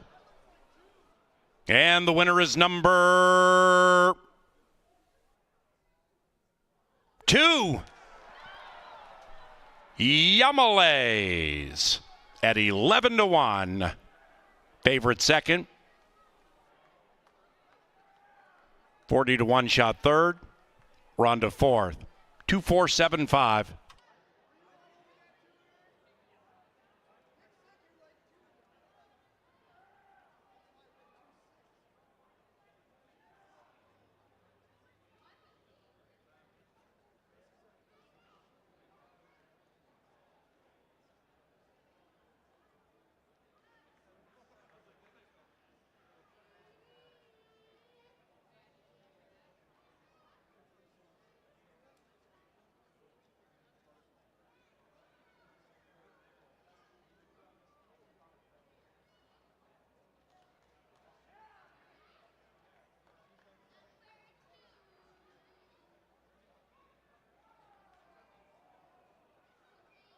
And the upset is official.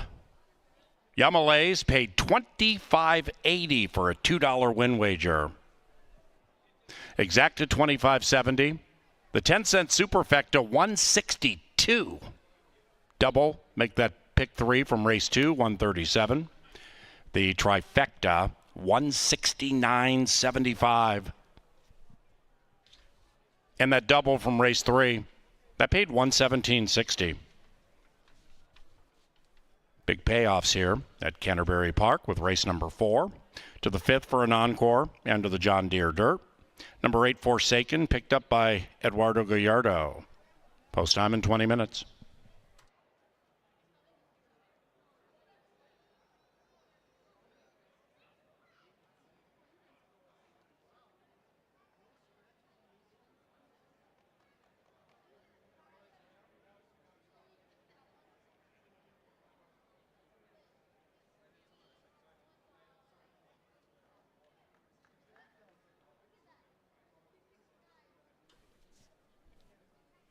Into the winner's enclosure, Yamalays and Fausto da Silva.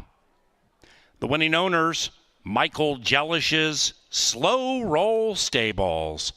And the winning trainer, David Miller. Behold the upsetter.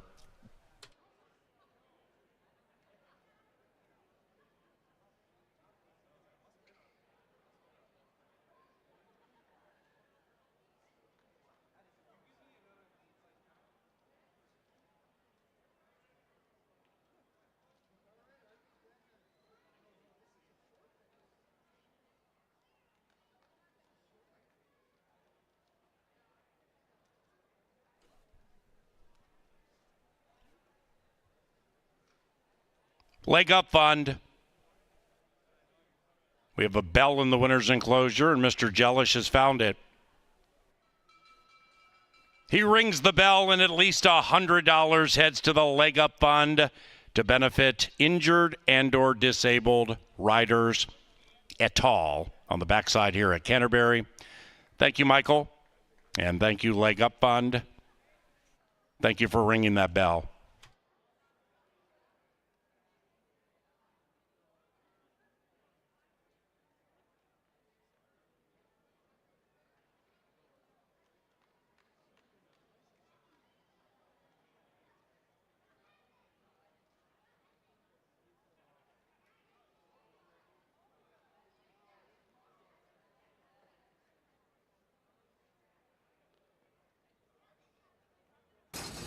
They're racing.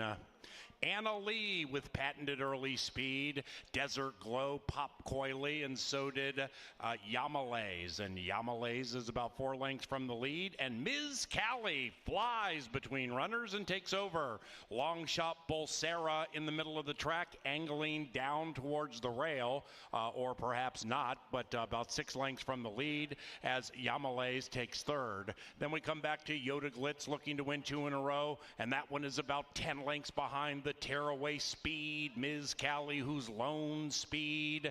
Badger Kitten is next. That one's to the outside of Iota Glitz. Then we come back to Pasta Salad Rhonda, second last. And Church Pew is in last as they head up the barn side. They have a half mile to travel, and they're chasing LAV and Ms. Callie. Ms. Callie at 40-1, trying to go wire to wire.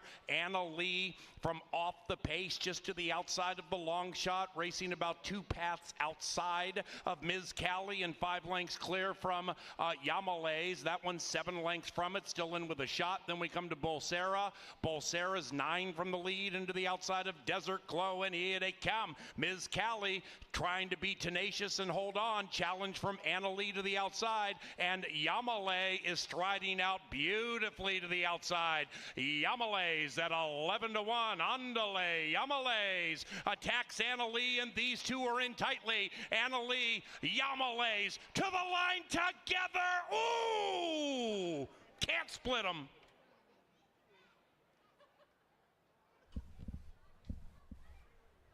On behalf of our riders here at Canterbury and Canterbury Park, we want to thank the owner of Yamalays, Michael Jellish, for a $1,000 donation to the Leg Up Fund. $1,000 for ringing that bell. Thank you, buddy.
Well, bombs away in the fourth race there. That starts out a nice pick 5.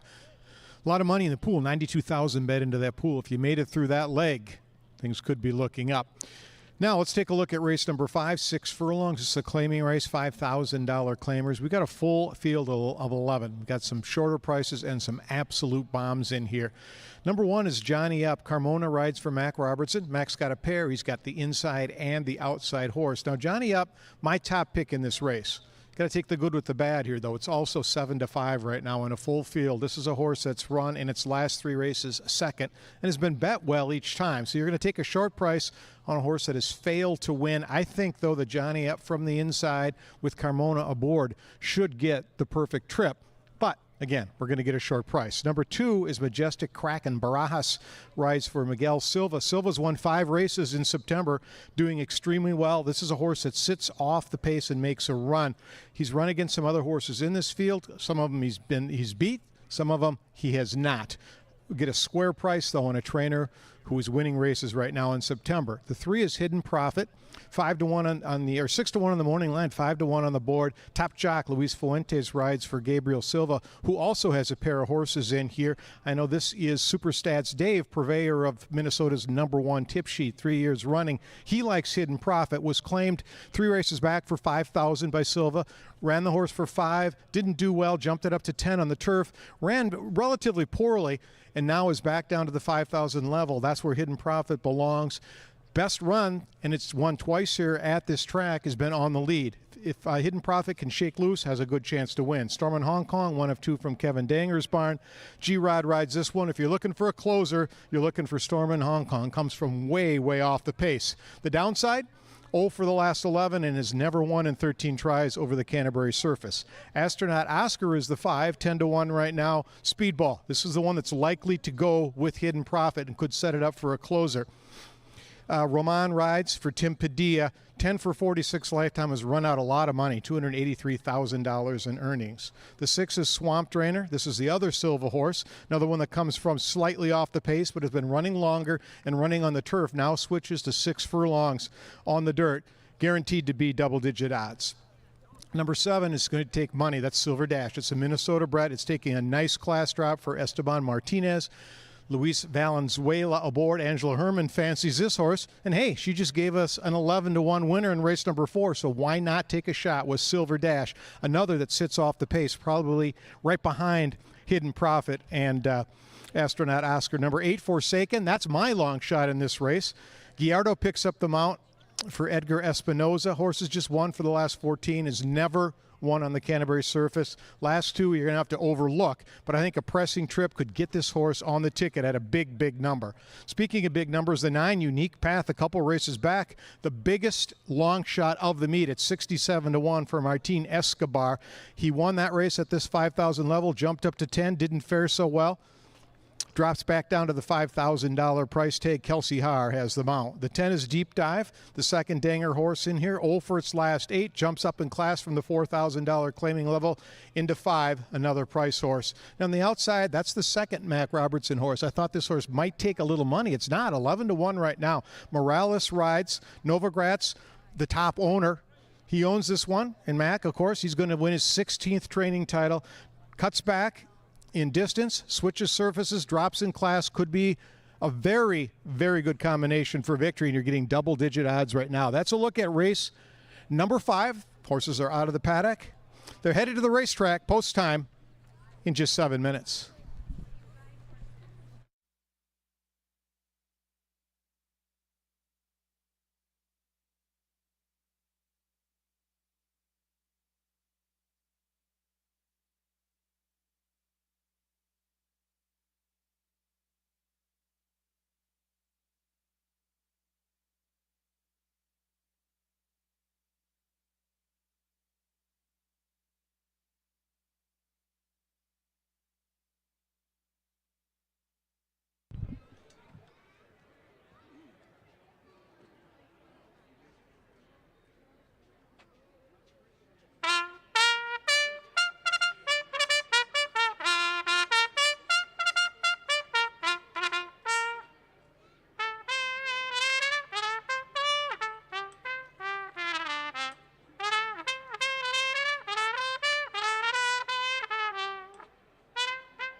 They've reached the gate. It's post time.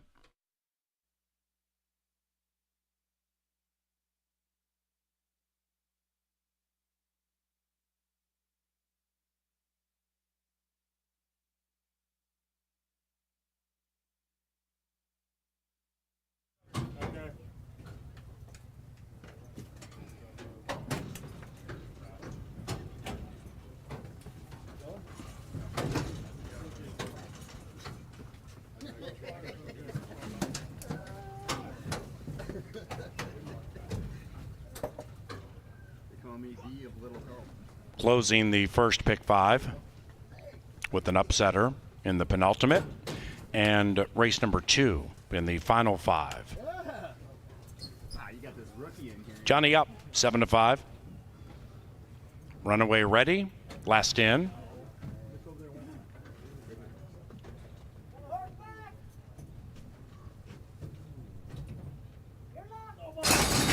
And they're racing, and they've broken a line.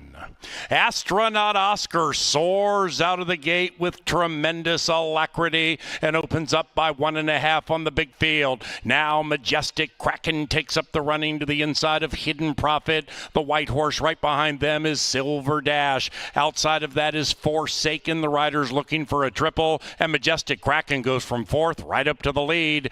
Forsaken is a bit wide and 5 out of it, 2.5 clear from Unique Path. Then we come back to Johnny Up. The favorite is shaken up really hard, about 7 lengths from the lead, and a Runaway Ready's right behind that one. 2.5, 3 lengths back to Dive Deep, beginning to run on a tad. Then it's Swamp Drainer, and back in last is Storm in Hong Kong. Majestic Kraken and Astronaut Oscar, they trade blows. Outside, Forsaken is making a wide move. Behind the leader, Silver Dash. On the wide side, Johnny Up is engaged, and on the inside, Dive Deep is finishing quickly. This is wide open. Johnny Up racing a bit erratically. Inside is Dive Deep. Johnny Up saving his best for last, and the people's choice will prevail. It's a Johnny Up to win. Second goes to Silver Dash. Third, Dive Deep.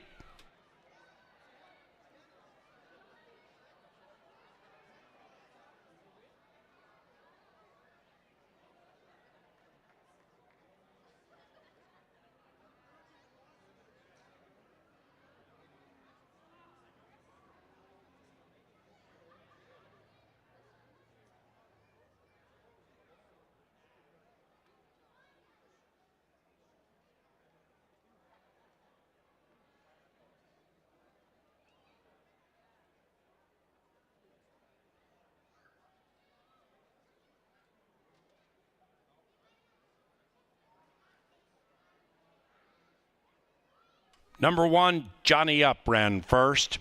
Photo for the rest.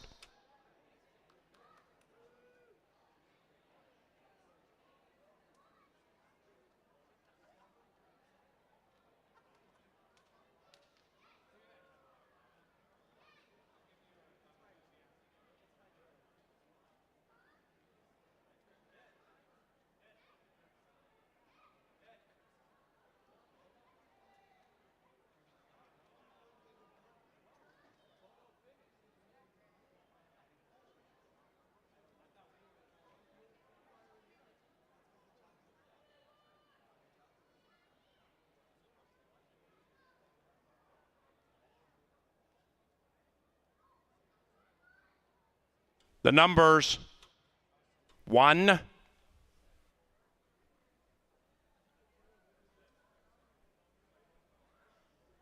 7, 10, 8.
And the fifth race is official.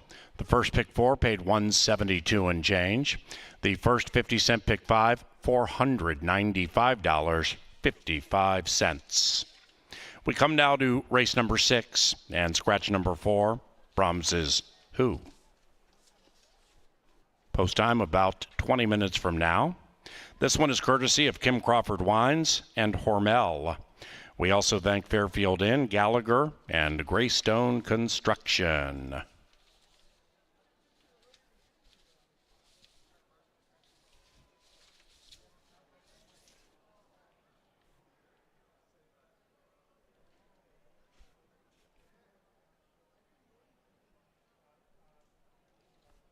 After getting close, 3 consecutive.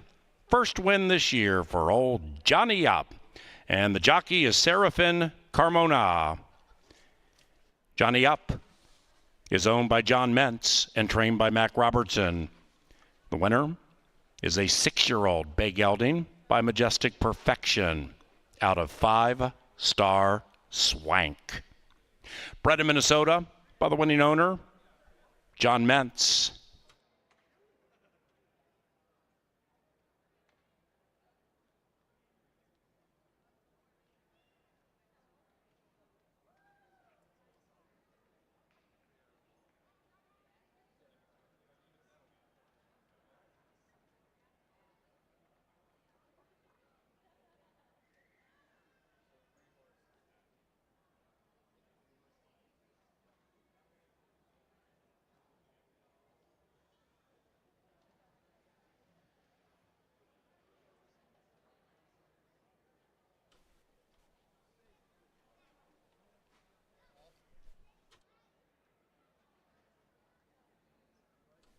We have a bell ringer for the Leg Up Fund. Thank you. More money for injured and or disabled riders and others on the backside, courtesy of the Leg Up Fund. Thank you very much.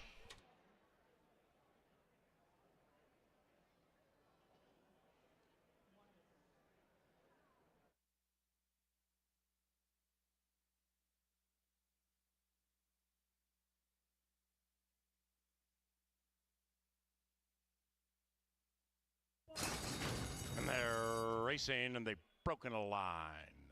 Astronaut Oscar soars out of the gate with tremendous alacrity and opens up by 1.5 on the big field. Now Majestic Kraken takes up the running to the inside of Hidden Prophet. The white horse right behind them is Silver Dash. Outside of that is Forsaken. The rider's looking for a triple, and Majestic Kraken goes from 4th right up to the lead. Forsaken is a bit wide and 5 out of it, 2.5 clear from Unique Path.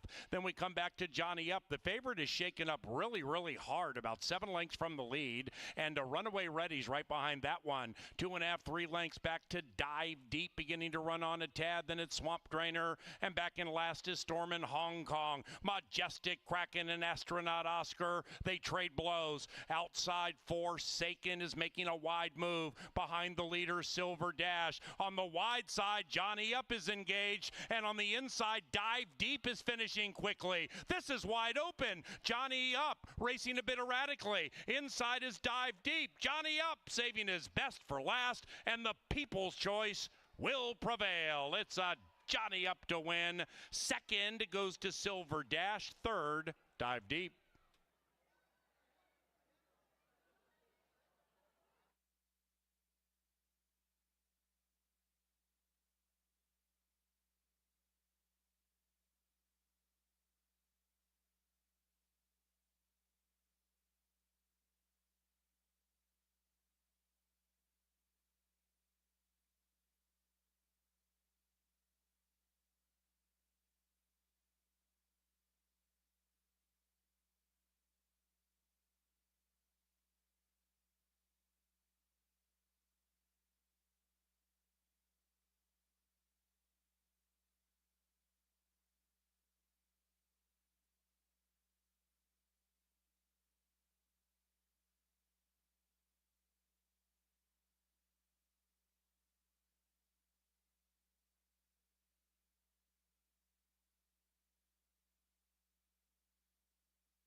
After a string of very good races and knocking on the door, Johnny Up gets in the winner's circle at even money. Nice pick, Jeff Madej. Let's go on to race number 6. We'll go a mile in this 6th race. It's another full group, and it starts out with the connections on the inside, looking to put wins back to back. Mac Robertson trains Devil Vision, and Devil Vision has been running pretty hard too. Kind of a similar set of races as Johnny Up. Lots of hard tries. Not a conviction last time, but 2 back, he did get the job done. Now, Devil Vision is one who likes this track a lot, but he usually comes from pretty far off the pace. If there's some pace involved in here, I didn't see a really blistering one. I thought that maybe it would be a good race for a mid-pack sort of runner. Devil Vision tried to be that last time. He stayed up close on the inside, but it kind of dulled his kick. I would expect him to be a little bit further back today. And that same kind of thing applies to Calzone. Calzone's been a versatile sort that's done different things, but shown more speed lately than he had in the past. His finish wasn't quite as strong in his last 2, but Calzone might have a little bit more to work with today. And Eddie Gallardo is riding outstanding right now. He will be aboard this one. Next to that is Mulberry Street, though. Both Paul and I selected Mulberry Street, and Mulberry Street is on the drop.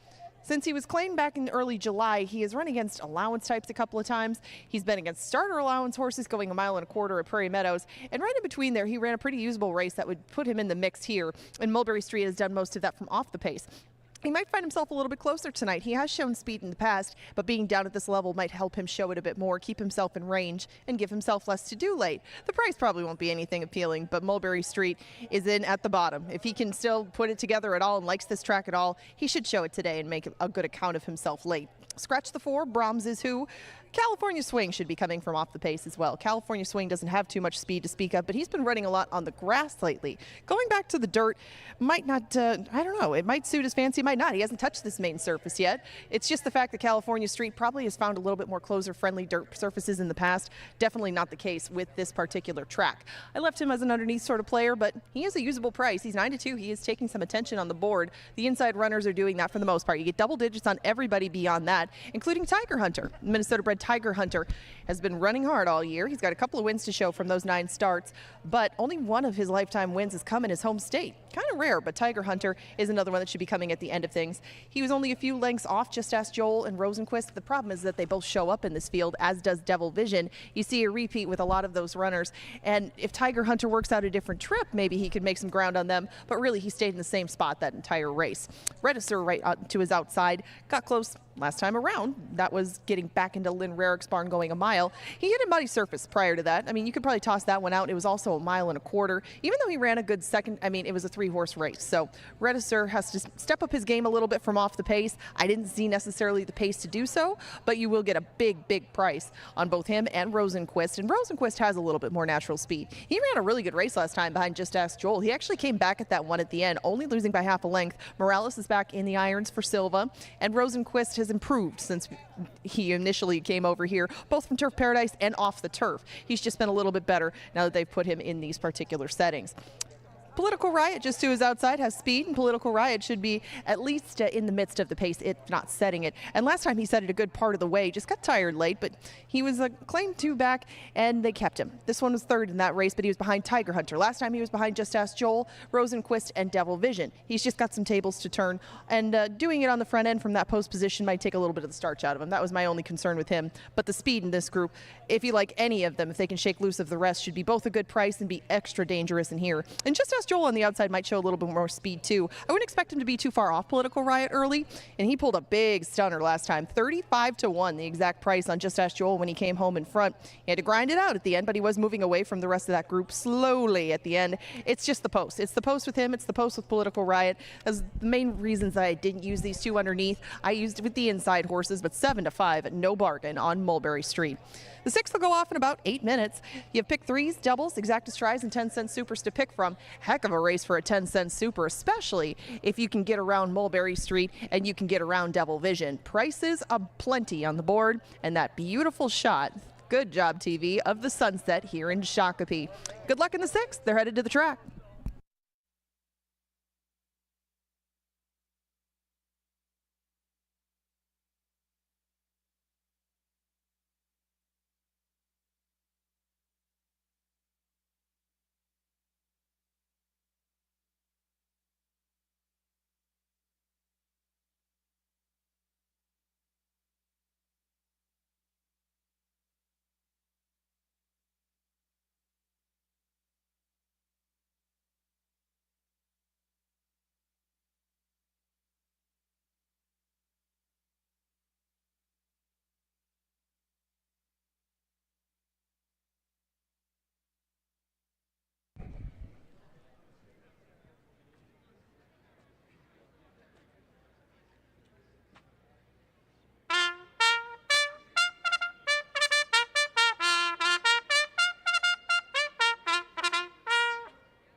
SLD.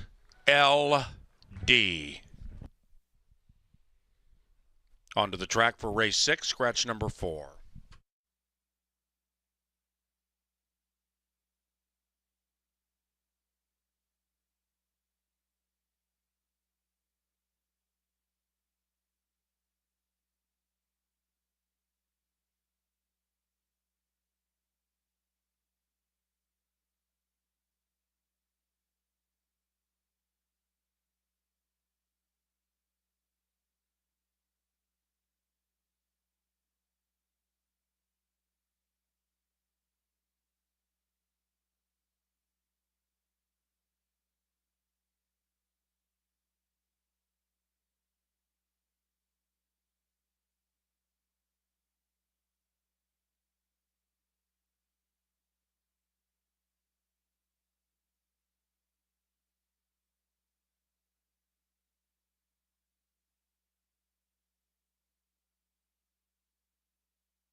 Into the gate they go. It is now post time. 4 o'clock racing tomorrow. 4 o'clock racing Saturday. Oktoberfest Saturday.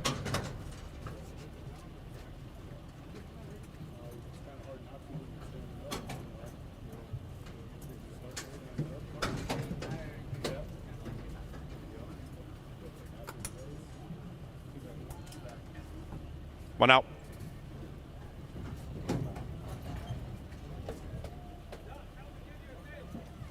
Tail on somewhere. There in the game. And they're racing. Perfect start. Mulberry Street wins the start as the favorite. Mulberry Street flashing speed. Devil Vision is a speedy Minnesotan to the inside looking to engage, but meanwhile, Political Riot gets down to the inside and grabs the lead and runs away by 2. After that, it is Rosenquist, and Rosenquist settles in 4 lengths from the lead to the inside of Just Ask Joel. After that is Calzone being niggled out a bit, about 7 lengths from the lead, and to the inside of California Swing.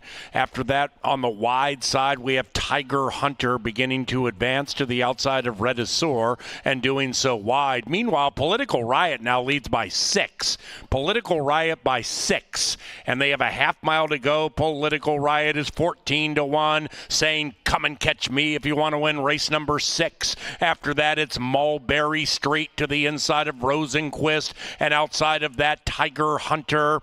Tiger Hunter actually is quite a bit out of it as Mulberry Street picks up the running now, trying to catch Political Riot. In third is Just Ask Joel. Then it's Devil Vision, 9-10 lengths from the lead, and to the inside of California Swing, angling to the outside. Political Riot clearly still has upset on his mind, and Political Riot and Lindsay lead it by 3. Mulberry Street flashes out of the crowd. The favorite's trying to run down the long shot. These two, Political Riot, Mulberry Street, Political Riot, Mulberry Street has the road paved to the winner's circle.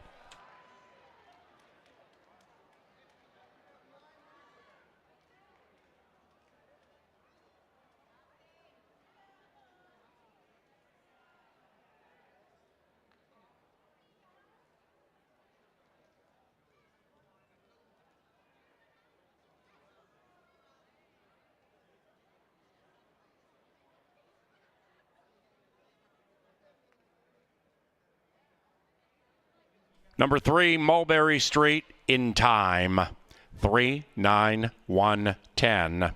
And we had a claim in race number 6, a claim in race number 6. Stand by.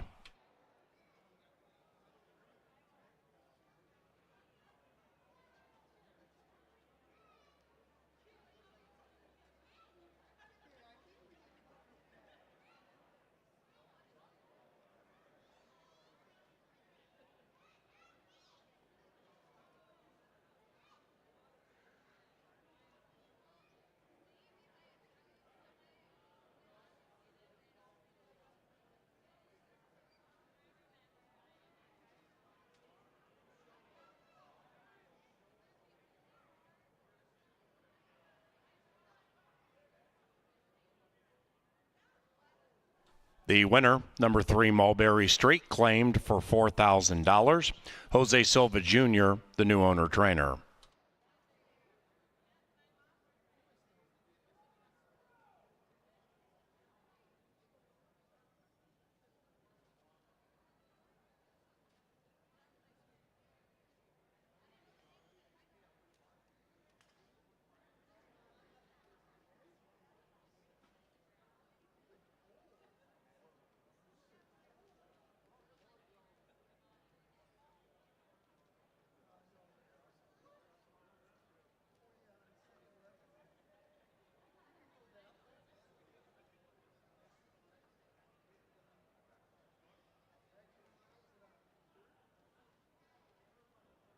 Race 6, official.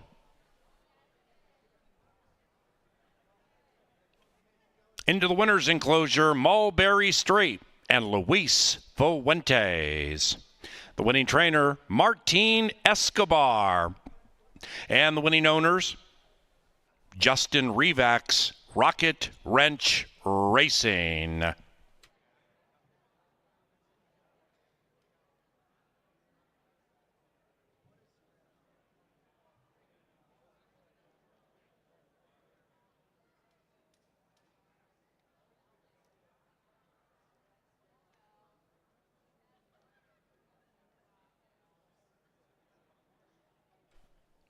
We come now to the 7th, the Wednesday penultimate. Scratch number 1, Preparedness.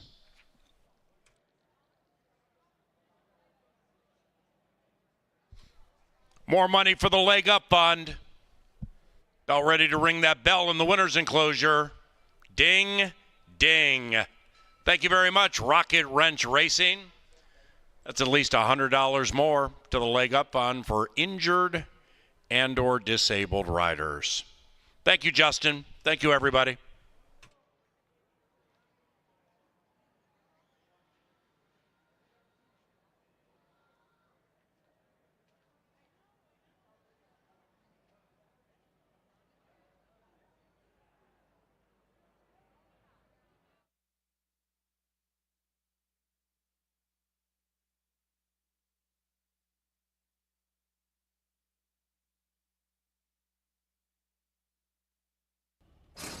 And they're racing, perfect start. Mulberry Street wins the start as the favorite. Mulberry Street flashing speed. Devil Vision is a speedy Minnesotan to the inside looking to engage, but meanwhile, Political Riot gets down to the inside and grabs the lead and runs away by 2. After that, it is Rosenquist, and Rosenquist settles in 4 lengths from the lead to the inside of Just Ask Joel. After that is Calzone being niggled out a bit, about 7 lengths from the lead, and to the inside of California Swing. After that, on the wide side, we have Tiger Hunter beginning to advance to the outside of Redisor and doing so wide. Meanwhile, Political Riot now leads by 6. Political Riot by 6, and they have a half mile to go. Political Riot is 14-1, saying, "Come and catch me if you want to win race number 6." After that, it's Mulberry Street to the inside of Rosenquist, and outside of that, Tiger Hunter. Tiger Hunter actually is quite a bit out of it as Mulberry Street picks up the running now, trying to catch Political Riot. In third is Just Ask Joel. Then it's Devil Vision, 9-10 lengths from the lead, and to the inside of California Swing, angling to the outside. Political Riot clearly still has upset on his mind, and Political Riot and Lindsay lead it by 3. Mulberry Street flashes out of the crowd. The favorite's trying to run down the long shot. These two, Political Riot, Mulberry Street, Political Riot, Mulberry Street has the road paved to the winner's circle.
Thanks. I don't know how to start after that.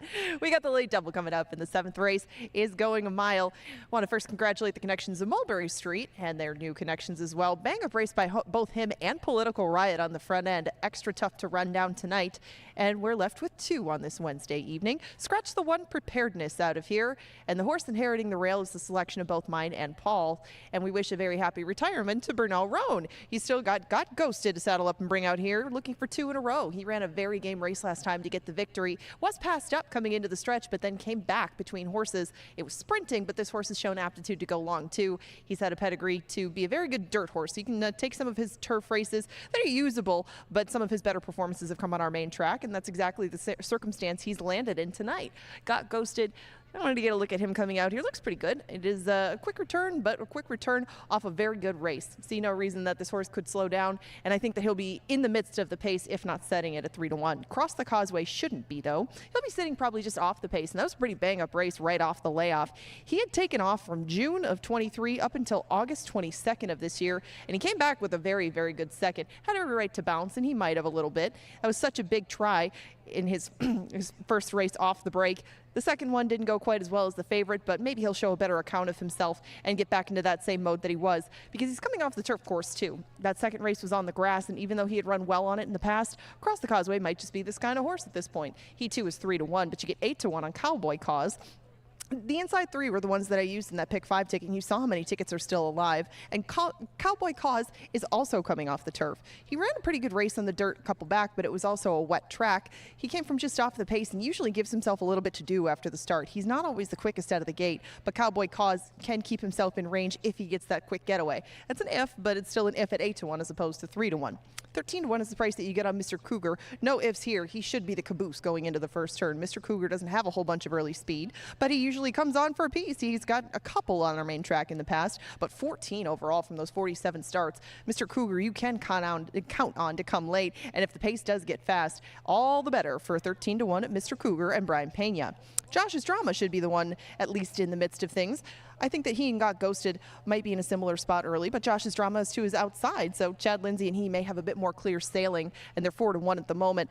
And Josh's Drama, even though it took him a little while to break his maiden, was always very close in excuse me, in the end of those races after setting some decent fractions along the way. Nothing really to tear apart about him, just a lot of pieces to go with that win, but you could say that about a lot of these. 6-1 is the price that you get on David's Faith. We haven't seen him since July 11th. That's the main question with him. He's tried the turf a couple of times. It hasn't gone well, so toss those ones out of the mix, and you still have a pretty usable set of races on the dirt, including his maiden breaking score 2 back. It wasn't just a win. It was a win by 10, and David's Faith did that nearly wire to wire.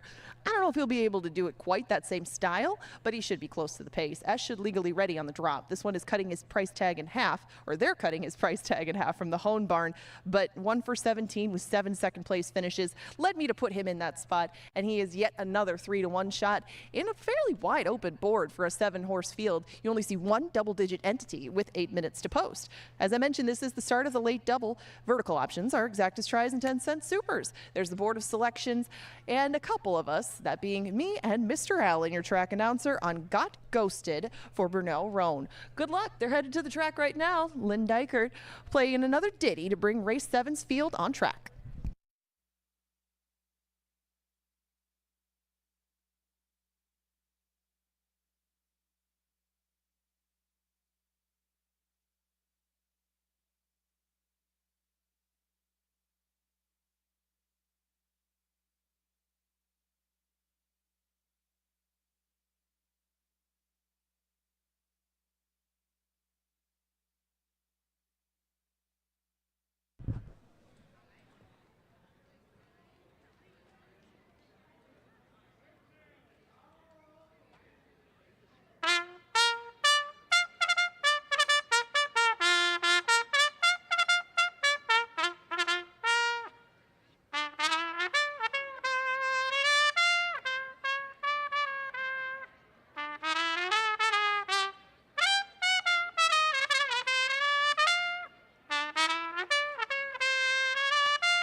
Onto the track for the 7th Scratch number 1, preparedness. 6 minutes.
What's going on, everybody? I am the Chaser, and courtesy of Crown Royal, we're not necessarily going to go chasing here in race number 7. Instead, we're going to pay homage to Canterbury Park and Downs Immortality. There's yours truly, and noted bell ringer and owner of Rocket Wrench Racing, dear friend of mine, Justin Revac, from barn B11 last week, where we said goodbye to trainer Burnell Roan, like many are during the late stages of the 2024 season. Burnell Roan is Canterbury Downs and Canterbury Park Immortality. He's a Hall of Famer, and after many years of wonderful racing, he's going to retire. So this Canterbury staple has been exactly that, a staple at Canterbury Park for many years, a very kind, very affable, very generous horseman, and we're going to miss Burnell Roan around here at Canterbury Park. Now he's going to relocate to his home in Florida, which means the fish around said home in Florida better beware, because Bernie's coming to get you. Let's pull for number 2, Got Ghosted here, trained by Burnell Roan, HOF.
It's race time.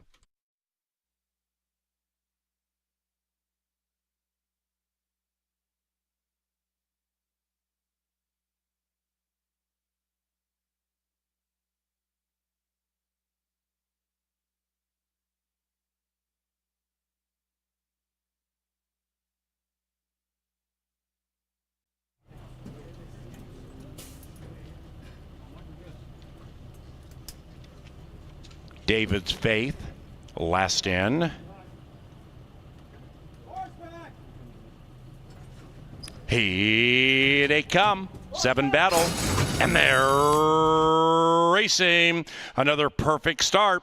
And Josh's Drama flashes sweet early speed at 7-1. Josh's Drama takes the lead and tries to run away and pull an upset. Josh's Drama 1.5 now being throttled down. Right behind that one, Cross the Causeway. Now joined by David's Faith to the outside, taking second. Legally Ready is on the move, doing so 4 wide. And then we come back to Got Ghosted, about 5 lengths from the lead. 2.5 to the good of Cowboy Cause, and the one in last is Mr. Cougar. 9 covers them as they head up the Canterbury Park barn side in the Wednesday penultimate, and Josh's Drama settles into stride, leading it by a half. In second is Legally Ready, 1.5. Then it's Got Ghosted, creeping up to the inside of David's Faith, about 3 lengths from it. David's Faith 4 lengths from it. 2.5, 3 clear from Cross the Causeway, who's now moving in with Mr. Cougar, and behind them is Cowboy Cause. 7 covered by 7, and they have 3 to go. Josh's Drama trying to sail wire to wire. This one is 8-1. Josh's Drama Legally Ready to the outside. Got Ghosted is shoved on by Roman and swinging into action 3 wide, and said Trio has gone 5 lengths clear from Mr. Cougar, and now they come charging down the Canterbury Park stretch. Josh's Drama fully extended, Legally Ready to the outside. The chasers Got Ghosted trying to run him down, and on the inside, Cross the Causeway is finishing speedily. Legally Ready 3-1. Josh's Drama fights back. Legally Ready in time.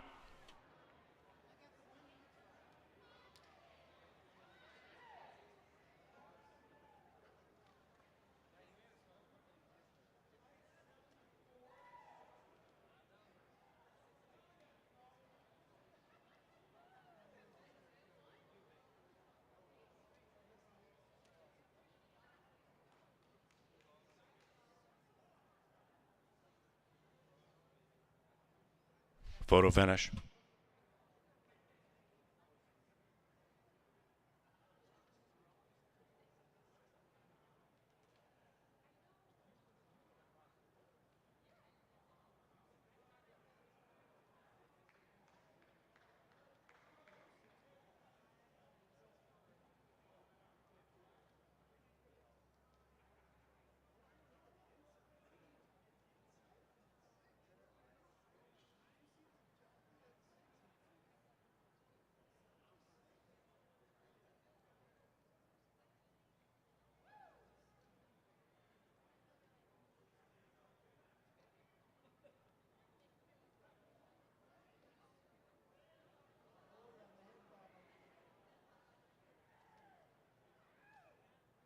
We have an answer. Result of the photo shows the winner is number 8, Legally Ready, 8632. The winner was claimed. We had a claim in race number 7. Legally Ready claimed for $10,000. The new trainer, Jose Silva Jr., the new owner, Kirk Sutherland.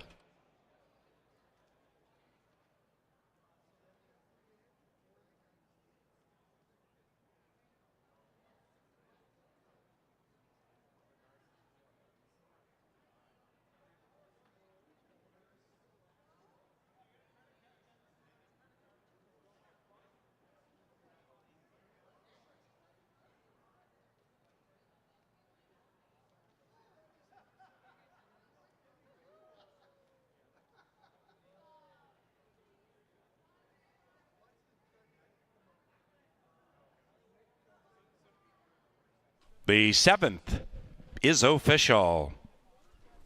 The 8th is the finale for Wednesday. No scratches, no rider changes. Post time, 20 minutes from now.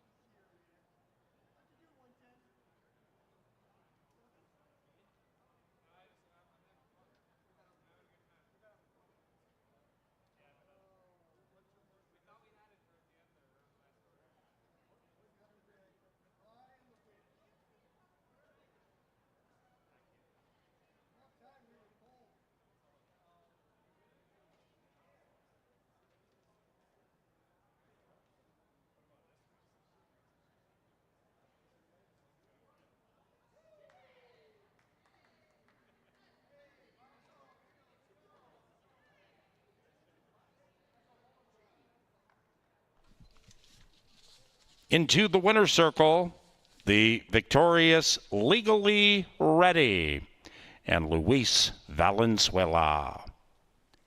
The winning owner, Burton Kinnerk. The winning trainer, Bart Hone.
And they're racing. Another perfect start. And Josh's Drama flashes sweet early speed at 7-1. Josh's Drama takes the lead and tries to run away and pull an upset. Josh's Drama 1.5 now being throttled down. Right behind that one, Cross the Causeway. Now joined by David's Faith to the outside, taking second. Legally Ready is on the move, doing so 4 wide. And then we come back to Got Ghosted, about 5 lengths from the lead. 2.5 to the good of Cowboy Cause, and the one in last is Mr. Cougar. 9 covers them as they head up the Canterbury Park barn side in the Wednesday penultimate, and Josh's Drama settles into stride, leading it by a half. In second is Legally Ready, 1.5. Then it's Got Ghosted, creeping up to the inside of David's Faith, about 3 lengths from it. David's Faith 4 lengths from it. 2.5, 3 clear from Cross the Causeway, who's now moving in with Mr. Cougar, and behind them is Cowboy Cause. 7 covered by 7, and they have 3 to go. Josh's Drama trying to sail wire to wire. This one is 8-1. Josh's Drama Legally Ready to the outside. Got Ghosted is shoved on by Roman and swinging into action 3 wide, and said Trio has gone 5 lengths clear from Mr. Cougar, and now they come charging down the Canterbury Park stretch. Josh's Drama fully extended, Legally Ready to the outside. The chasers Got Ghosted trying to run them down, and on the inside, Cross the Causeway is finishing speedily. Legally Ready 3-1. Josh's Drama fights back. Legally Ready in time.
Race number 8 is about 11 minutes away. They're coming out into the walking ring right now, and they're led by their favorite for this maiden. It's a maiden special weight going a mile on the dirt, and currently at 5-2 is Further Evidence. Further Evidence is coming off the turf course, and in fact, you see that up and down this field. Lots and lots of recent turf runners going to the main track, and Further Evidence is one of those doing so off a claim as well. The other common theme, there is very little speed on paper, and Further Evidence is one of the horses that might be sitting mid-pack, but I don't think that even if they go on the inside, that this horse is going to be at least in the teeth of any sort of duel. Earlier in his career, he tried some two-turn dirt races, but that was an awfully long time ago. Further Evidence has been a little better on the turf recently. Curious to see what he brings back to the main track in his first start for his new barn. Tell Him I'm Coming should be coming from way, way out of it. He did show speed once. That was in the mud. It was going 2 turns, but he is stretching out off sprints too. Some things to like about him, but when he was at Oaklawn, when he was down in Arkansas, he was coming from just about last each time.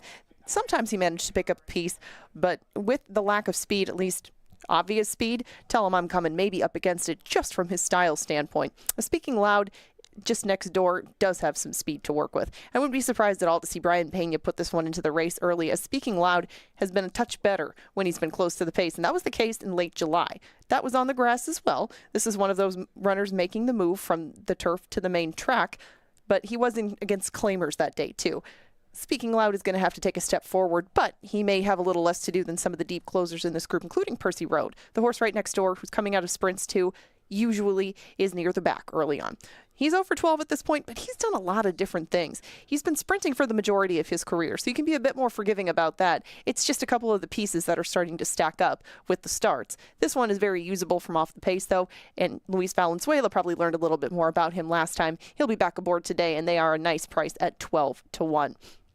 The horse who's taken a good part of the early money and now is your co-favorite is the 5 Big Producer. He remains in the Mac Robertson stable. At one point, he and Further Evidence were stablemates, but he's going to stretch out in distance. That's what drew me to this horse, as well as coming off the turf course. Union Rags has notoriously not been a great turf influence, at least early on in his career, and Big Producer, while he was on the turf, was in against some of his stablemates in the process too. Perhaps this is what he's going to eventually be the best at, and going 2 turns, I think, with at least the top part of that pedigree should suit him very well. He's put in some good works on the main track in the morning, maybe with those 2 starts behind him. He's learned a few things, and he can apply it in this move back to the main track.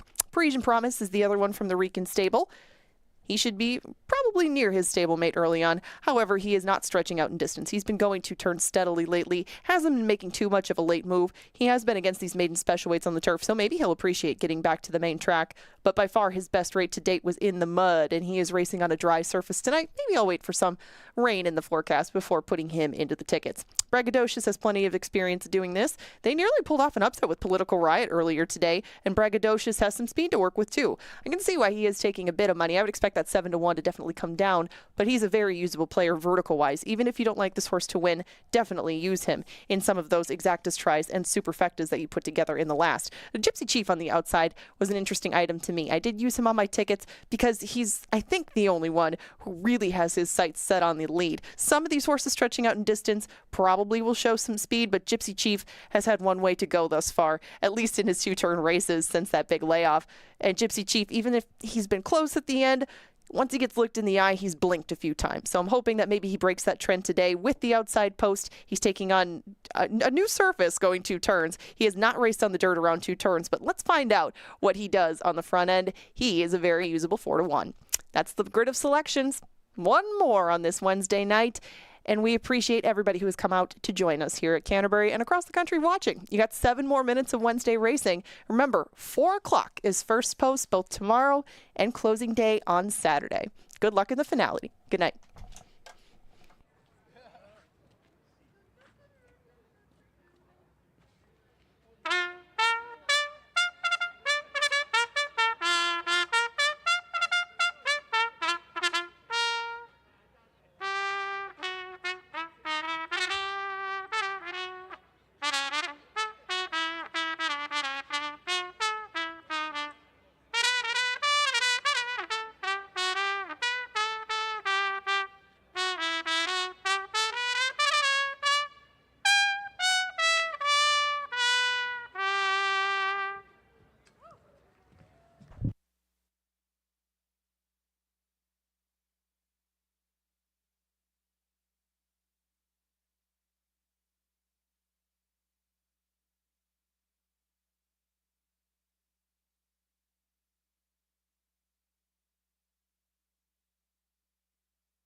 Ladies and gentlemen, a late scratch here in the 8th race. Scratch number 6, Parisian Promise.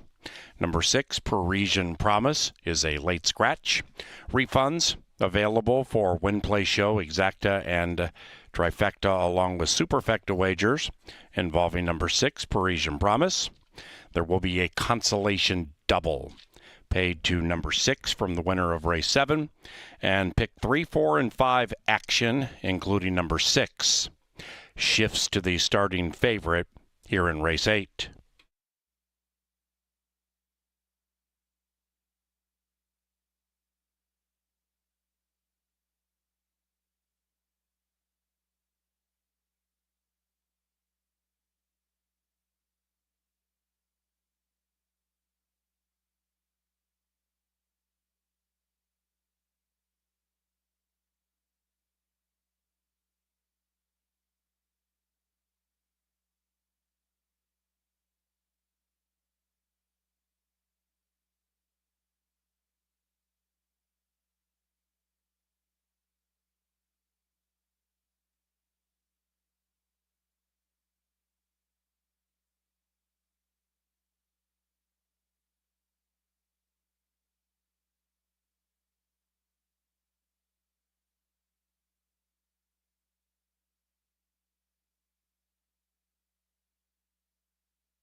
Moving in, and it's post time.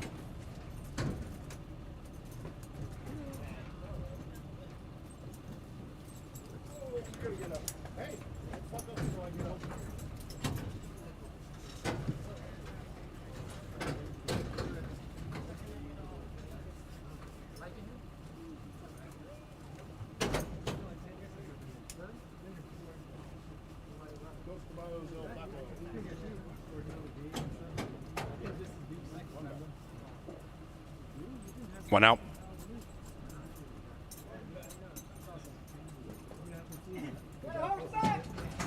They're in. And they're racing. The bookenders go 1-2, further evidence, and Gypsy Chief from the outside, and the Brit. Gypsy Chief gets down to the inside with good early speed and opens up by 2. Further evidence lay second, now about 3 behind the tearaway Gypsy Chief. After that, we have Big Producer, 5 lengths from the front, 2 after the good of Speaking Loud. To the inside of the white horse, Braggadocious, who advances to 4th. Then it's Piercy Road, and far back to Tell 'Em I'm Coming. That one is last and 13 lengths from the lead at 2-1. And they stroll up the barn side. Gypsy Chief has the lead, but it was short-lived. Big Producer rallies on the inside to take the lead as the 8 stops badly, and further evidence cuts with that 5. They travel nearly in perfect harmony, about 2.5, 3 clear from Speaking Loud. Then it's Braggadocious. After that, Piercy Road, Tell 'Em I'm Coming, is charging on from 10 out of it. Middle of the turn, approaching the top of the stretch in the last Wednesday at CBY. Big Producer trying to come up big at 2.5-1. Round about the quarter pole, Big Producer, further evidence, Big Producer, and they're 5 clear from Tell 'Em I'm Coming, who still is rallying on from last. Big Producer takes the lead. Further evidence trying to fight off that 5. Tell 'Em I'm Coming, looking to split runners into the final football field. Big Producer, a resurgent further evidence. Tell 'Em I'm Coming is coming fast, but it's too late. Big Producer in time.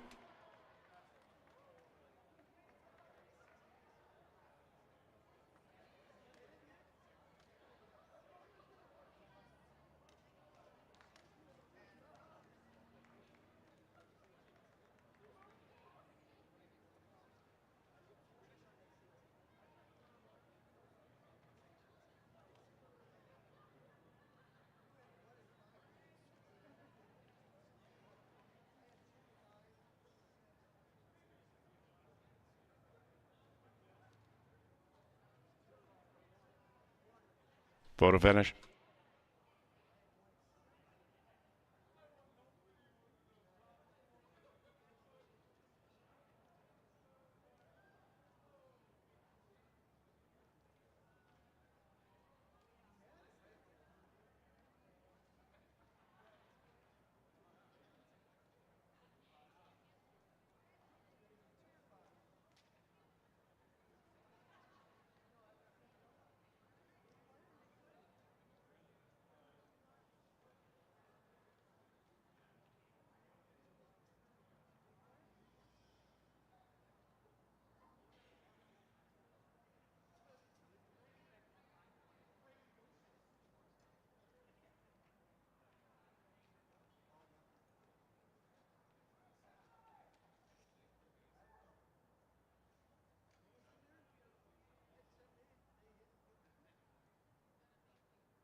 Result of the photo shows the winner is number 5, Big Producer.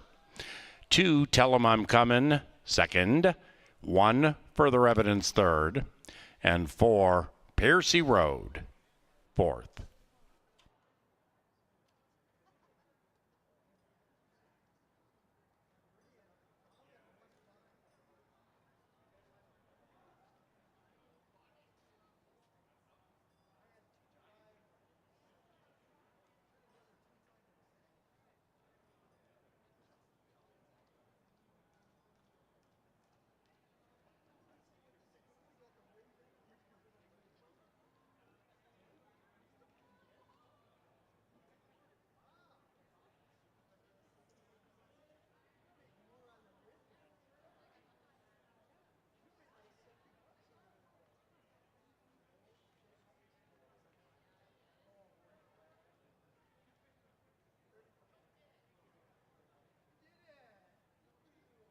Eighth, official.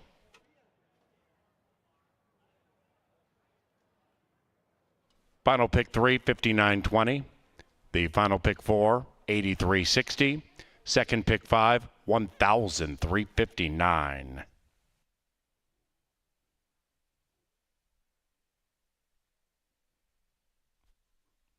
Up to the winner's enclosure, Big Producer and Seraphin Carmona. The winning owners, Novogratz Racing, and the winning trainer, Mac Robertson. Tomorrow is the penultimate live racing day of the 2024 season, and we begin at 4 o'clock. On behalf of Canterbury's management team, our television department, and those of us here in the Dark Star press box, thank you very much for joining us on track and watching and or wagering from abroad. We greatly appreciate it. And if you're leaving the racetrack, please drive safely.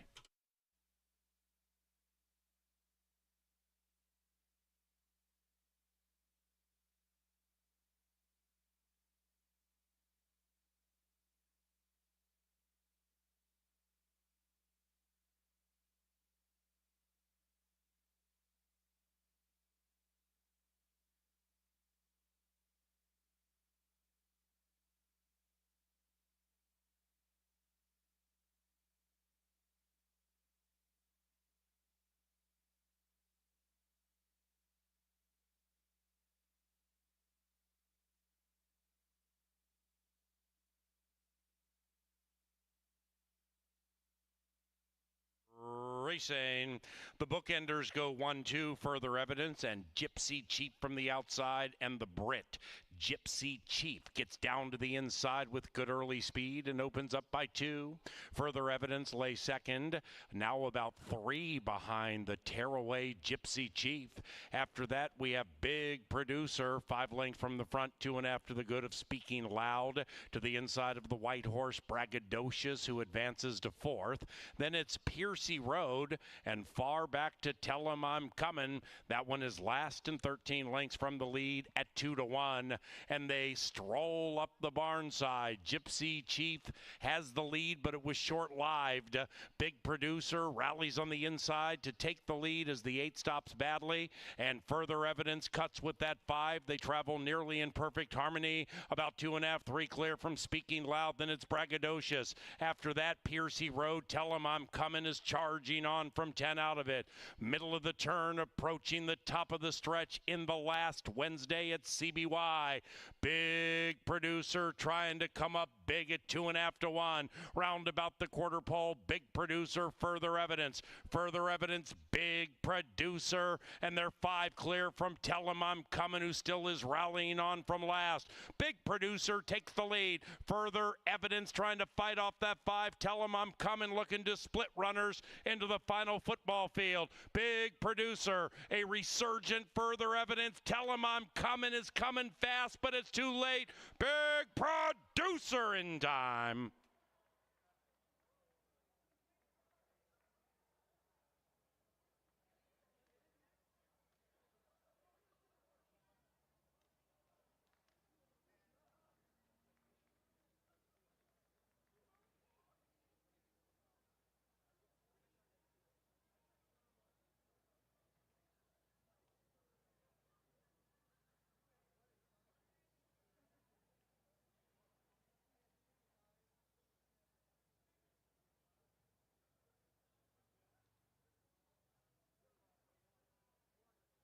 Photo finish.